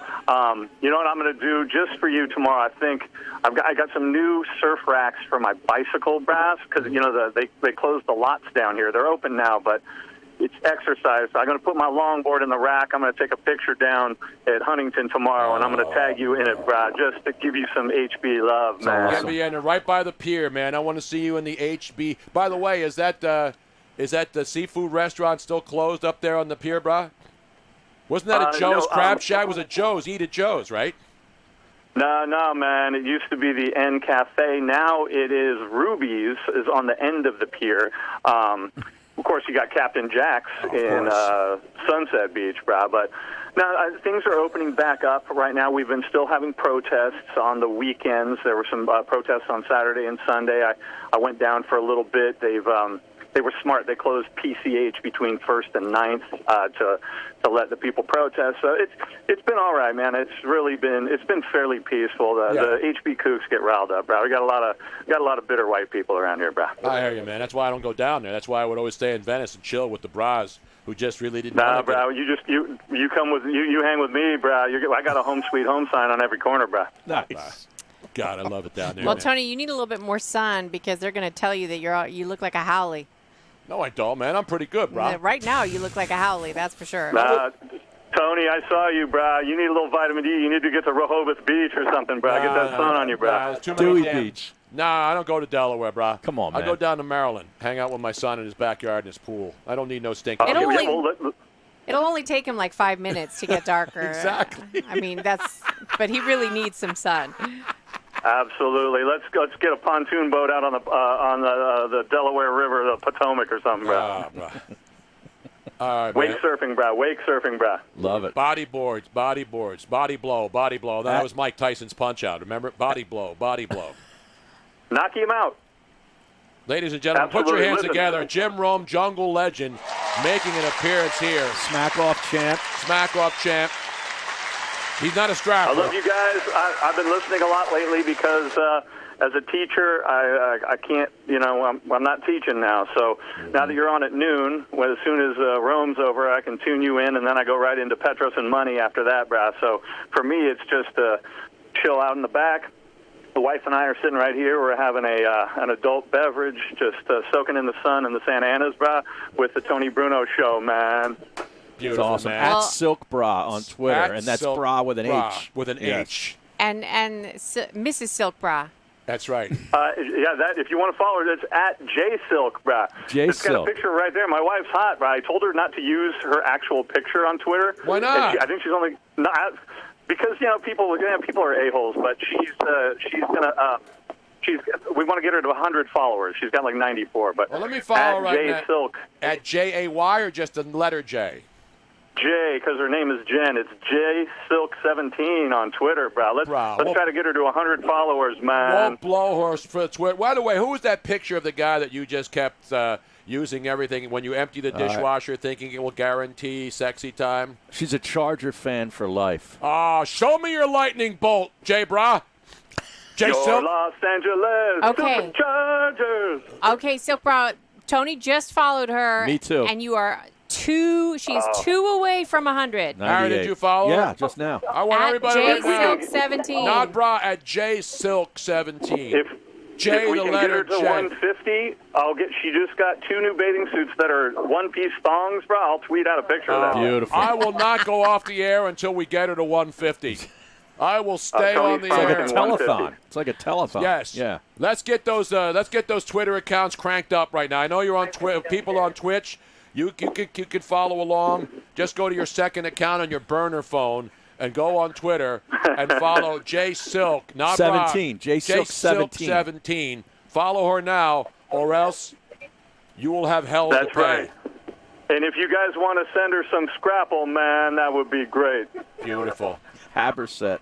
Haberset, whatever Yeah. kind, just the best. Only the best for Silk Bra. That's right. Cheesesteak with some whiz, man. Bra. This is a bra, Silk Bra telethon. There's no doubt about it here. Yep. Go fund me, Tony. All right, bra. There he is, ladies and gentlemen. Let's put your hands I love together. you guys. That was I love you great. too, man. How great was that? That is awesome. That could be our huge call of the day, Harry. Mike in Virginia goes, surf community is diverse. Hilarious. It is. I know. Have you seen the bras on the brothers love to skateboard? I've never been to Huntington Beach. Come on, Harry, man. Jesus, you need to get out. I know.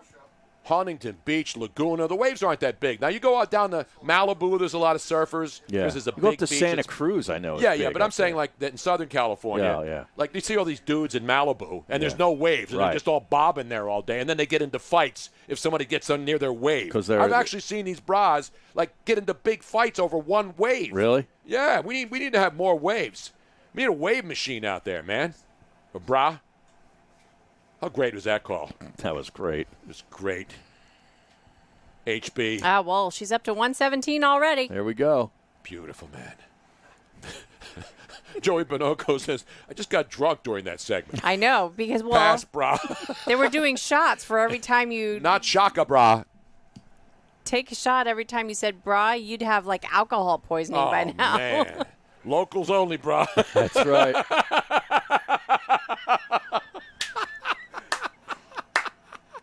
All right, now guess who has stepped into the mix Oh, that's right. This is the breaking news. to possibly land the New York Mets? This Lenny is- Dykstra? No. This guy is building a portfolio of sports teams. Mark Cuban? Is he no. out? I think he's out. Yeah, on he's the out Mets. on the Mets. He's out. On the He's out. Mets. Mr. Wonderful, not Paul Orndorff, the other guy on Shark Tank. Wasn't there one guy, Mr. The bald guy. right? Yeah, I Oh, yeah, forget his Mr. name. Wonderful. He's Canadian, right? He's a Canadian dude, eh? No, I'm talking about Joshua Harris.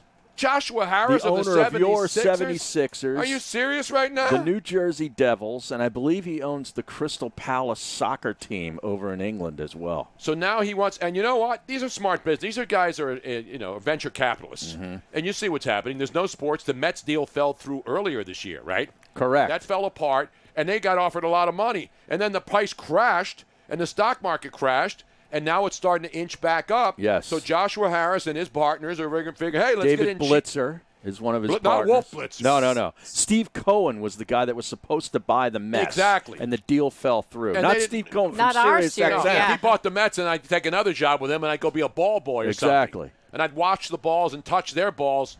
Touch my own balls, but No, not their you can balls. only kick the balls. I can kick their balls. You can't You touch can't them. touch the balls. Thank you. Yes. Speaking of which, we have another update regarding that, too. So Joshua Harris, what's the Harris. actual asking price? Do we have the actual retail price? No, I don't see any 10 numbers grand, 20 here. grand. What are we talking about? yeah. So he owns the Sixers and then the Devils hockey team, and now he wants to own the Mets. And he owns Crystal Palace. Crystal Palace. Yes. You know, A-Rod is involved in this thing, too. With the A-Rod Mets? and J-Lo want to buy the Mets. Really? Yeah, they've got another group. Meet the Mets. Mm-hmm. Greet the Mets. All you want to do is beat the stinking Mets. We're coming back. I got my, don't forget today. Don't forget what this day's all about, Harry. Heritage. It's Sicilian Heritage Day. If you know a Sicilian and they get angry, it's just their DNA. It's just in their DNA. So is olive oil and balsamic vinegar, too, if you wanted to check them and do it deep. If I ever had my DNA checked, it would be olive oil, balsamic vinegar, and traces of mozzarella cheese and ricotta. And maybe a little residue from calamari. That pretty much covers it all. We're coming right back. More of your calls. 215-462-TONY. 215-462-8669. A little wild and crazy today. Much more. We're going to wrap this baby up when we come back. All right. Here are the numbers. How good was Bra? It was phenomenal, wasn't it? Here are the numbers. So It's great. the group led by Harris, Oh, I got it. they bought, this is regarding the Sixers Yeah, they first. got the Sixers So they cheap. bought the Sixers in 2011 for approximately $287 And million. now it's $2 billion And now team. it's a $2 billion. So the Mets, the French. They lose $50 billion a year. Million per year.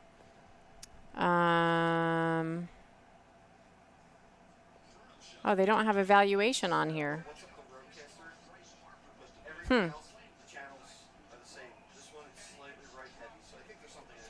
Which Sixer, is this a legitimate news site or is this one of the Sixer blogs? Yeah, this Bra? is Yahoo. See, when you say bra, like when you live out there, it's like automatic. Yeah. It's like us saying man. Right. Or dude. And I remember when I was younger, and people didn't say dude on the East Coast. It was a West Coast thing. Everybody was dude. Mm-hmm. And then people here started saying dude. Like my sons, when they were in school, they started saying dude. And it became like, because everything starts in California. The dudes. Right. Bro. Now, what's Peter King apologizing for now? I don't know. For being white? Or for being overweight? Which one?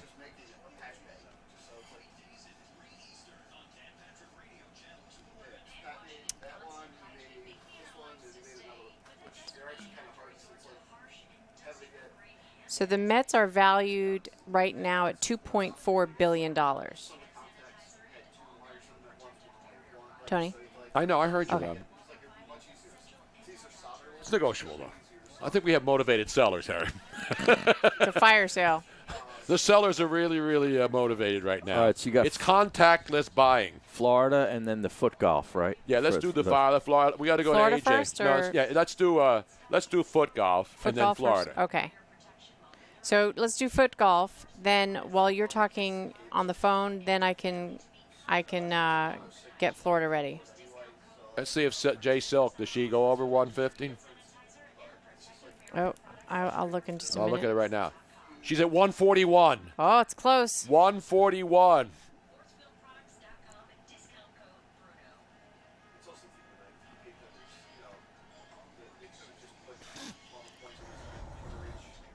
What happened at Heinz Field? Why is that trending? The Toronto police chief has announced his resignation, Hera. Yep. What's this? Mark Saunders, the police chief in Toronto, eh? So they're trying to get all these police chiefs to quit, and I don't think they're trying to. No, they're forcing them out. I think that they're just doing it on their own because they're fed up with it.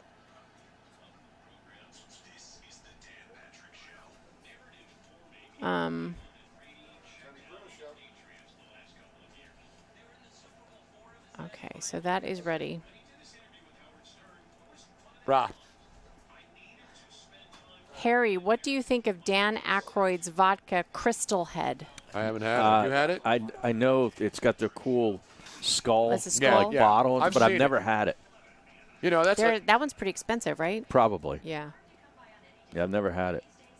That was a question by, where'd it go? Bill Brown asked that question.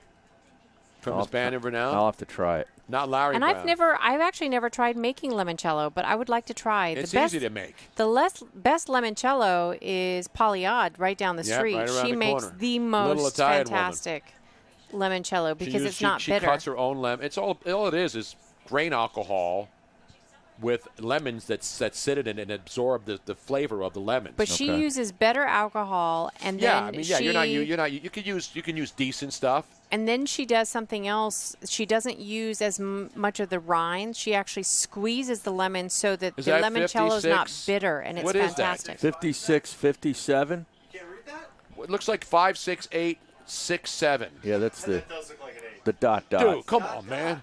Come on. What does that look like to you, Robin, if somebody held that up to you? 5, 6, 8, 5, 7. That's the blinking. Welcome back to the Tony Bruno Show with Harry Mays on SiriusXM 211. I hate to rip our relatively new producer, Ryan Rothstein. So it gives me a sign on the times that I'm supposed to be out. Right, he's trying to tell you when the show ends. Right. Yeah. What does that look like to you? It looks like 5, 6, 8, 6, 7. What the hell does that mean? Hard out. Yeah. Yeah, but see the 5, 6, I get that, and then it looks like an 8. So there's supposed to be the 2 dots in between it. But it's circle, between not the minutes dot, and the dot. seconds. Exactly. Yeah. I mean, that is crypto, man. Yeah. Like totally crypto, brah. Come on, man. It's not even a good 5. It looks like a 6. You've been in this industry 3 lifetimes of mine. You know it's the 2 numbers in the front and then the 2 in the back. There. Nobody's 5, ever 6, put 5, dots 7. in between it. Wow. Nobody No? puts dots in between it, man. What should I put? Just put 5, 6, 5, 7. All right. And leave a space. You don't have to leave. I hate to do it. The colon? I deserve Bruh. Let's go down to San Antonio and check in on the basement of the Alamo and see if that bike is still down there with AJ out there, friend of the show and our #1 super fan. What up down there, brah? Yeah, the bike is safe despite the protest at the Alamo a couple of weekends ago. Did they bring down? Did they save the Alamo? Did they defend the Alamo? The cops were there. You had a group of concealed carry guys down there behind the cops. The cops didn't have a problem with this. The Pee Wee Herman bike is safe and sound. Now, what about the Riverwalk? Is the water clean now with all of the lack of violence and stuff, and everything's clean now? The air's clean. The river walk's about as dirty as the East River in New York City, Tony. Yeah, but it's not as big either. It's just like a channel that runs through, and people pee in there and everything else. Yeah, I remember being there for the Final Four, and I was like taken aback by how dirty the water was. I love the Riverwalk in San Antonio. Well, a little historical tidbit. A lot of people don't know it, but after the battle, most of the dead Mexican soldiers were thrown into the river. A lot of people don't know that. I did not know that. Oh yeah, they never get the numbers wrong. They never get the numbers right in history class when it comes to that battle. But the thing I really wanted to complain about is, what is this about HBO and Looney Tunes? Are they ruining my Looney Tunes? Yeah, they're ruining everything. That was not a fake story. No, we don't do fakes. This is a legitimate story, and they have quotes from the strappers who are doing this saying, I will read the quote right now. I have the quote. I wrote it down earlier. This is it. No guns, but hey, cartoony violence like TNT, that's okay. Oh, well, maybe they should. Maybe Bugs and Daffy need to loot a Target, and then Yeah. Wile E. Coyote can blow up an ATM, and everything would be just fine. How about just slap fighting out there? How about when he's looking for when the little kid, the Elmer Fudd's son, says, "I want an Easter egg! I want an Easter egg! I want an Easter egg!" Remember, and he goes in there and he starts slapping around and beating up, and he paints Elmer Fudd's head like an Easter egg, and then they start crushing his head, sort of like being at an Antifa riot this weekend. Saturday mornings, I was parked in front of the TV watching Looney Tunes. You can't challenge me on my Looney Tune knowledge, and of course, we all know your Looney Tune knowledge. I mean, every show was filled with Looney Tunes back in the day with you, man. Exactly right, man. And now we have Looney Tunes on the radio, and now HBO. I'm telling you, you can do what you want. I am shutting down HBO at 6 o'clock. I may do it live. Can I do it online? Do I have to actually call somebody? I think you probably have to call. Do I have to call somebody like in India or Bangladesh? Or yeah. Have Harry do it, and he can just say, "I am pissed off."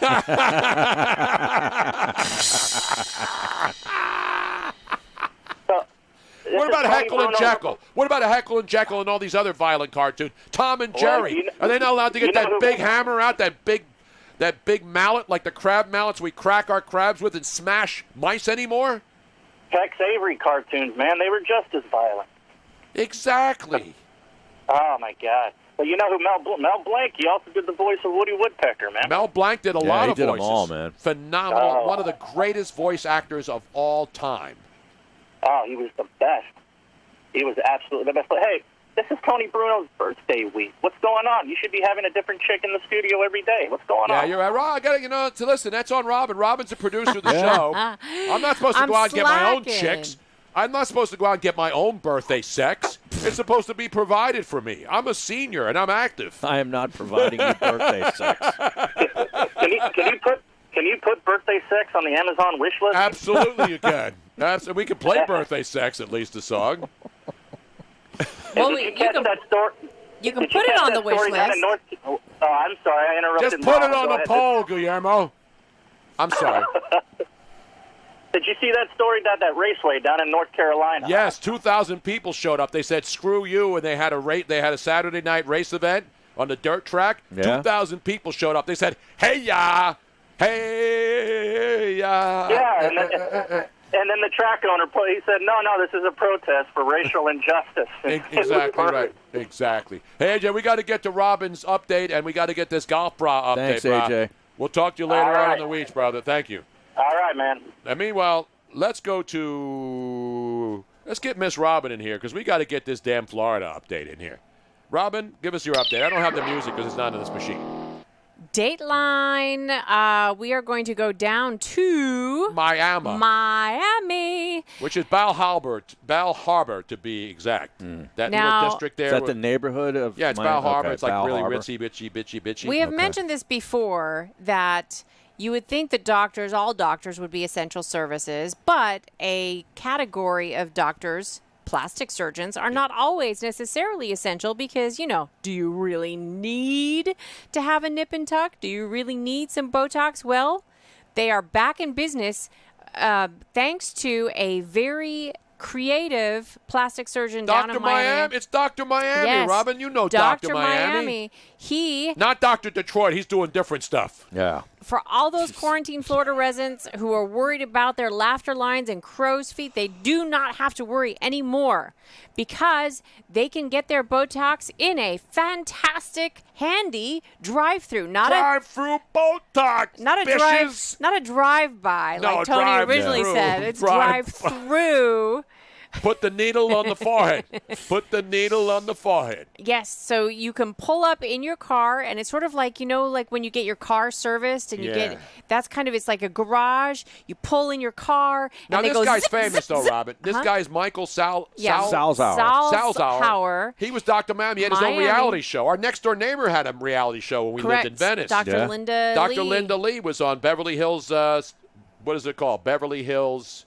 902, Dr. 90210. That's and it was a couple of Beverly Hills plastic surgeons. Our next door neighbor, Dr. Linda Lee. So he got the idea as he was sitting in his car waiting for a blood test for COVID-19. He says, "Hey, if you can do an injection and take blood from a car window and it's safe, why can't I inject from a car window? Damn straight. So they only will do Botox in the upper face because that's what you can access through the car window. And boom.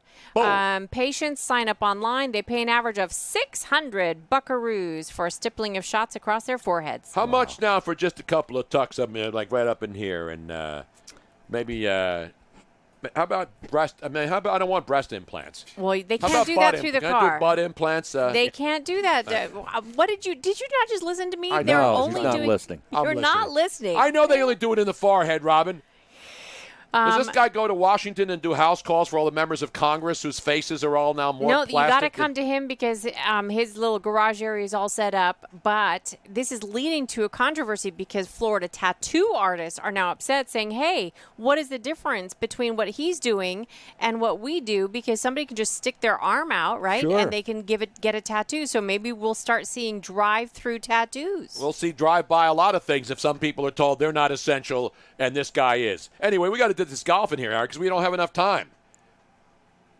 We'll have to save it till tomorrow. We're out of time. Okay. But it's a new sport that you're going to take up? I'm going to do it. You are. At least I can go out and do it myself and not have to wait for somebody to invite me out to a golf course. Hint, hint.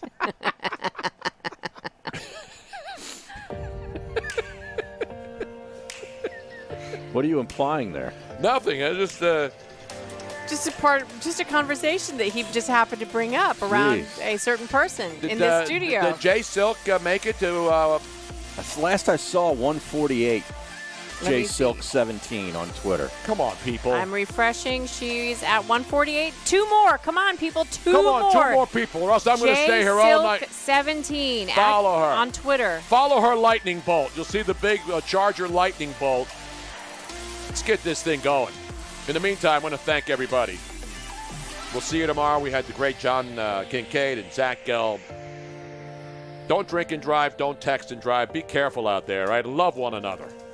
Because it's America and it's still the greatest country on earth. We will see you tomorrow, everybody. All right. We are 149. Bruh. One more. Oh, you know what? I haven't followed her yet. Oh, are you kidding me, Are Robin? you serious? I can make Oh, man. She's going to be 150. I will be 150 at J Silk 17. Follow. Boom. She's got to be at 151. Yes, ladies and gentlemen. This is why this is the greatest audience since the Miami Beach audiences that used to go see Jackie Gleason back in the day. We did it. Thank you all. And we will see you tomorrow. Same bat time, same bat place.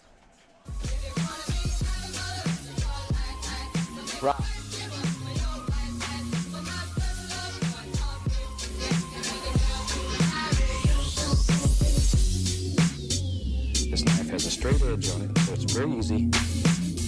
Maybe in our world here, to live a happy little mountain. Thanks for tuning in to the Tony Bruno Show with Harry Mays. Did you miss any of the show? Subscribe and download the audio available on all your favorite podcast apps such as iTunes, Spreaker, etc. Hope to see you back here live Monday through Friday from 3 to 6 p.m. Eastern on SiriusXM Channel 211 and Twitch.tv.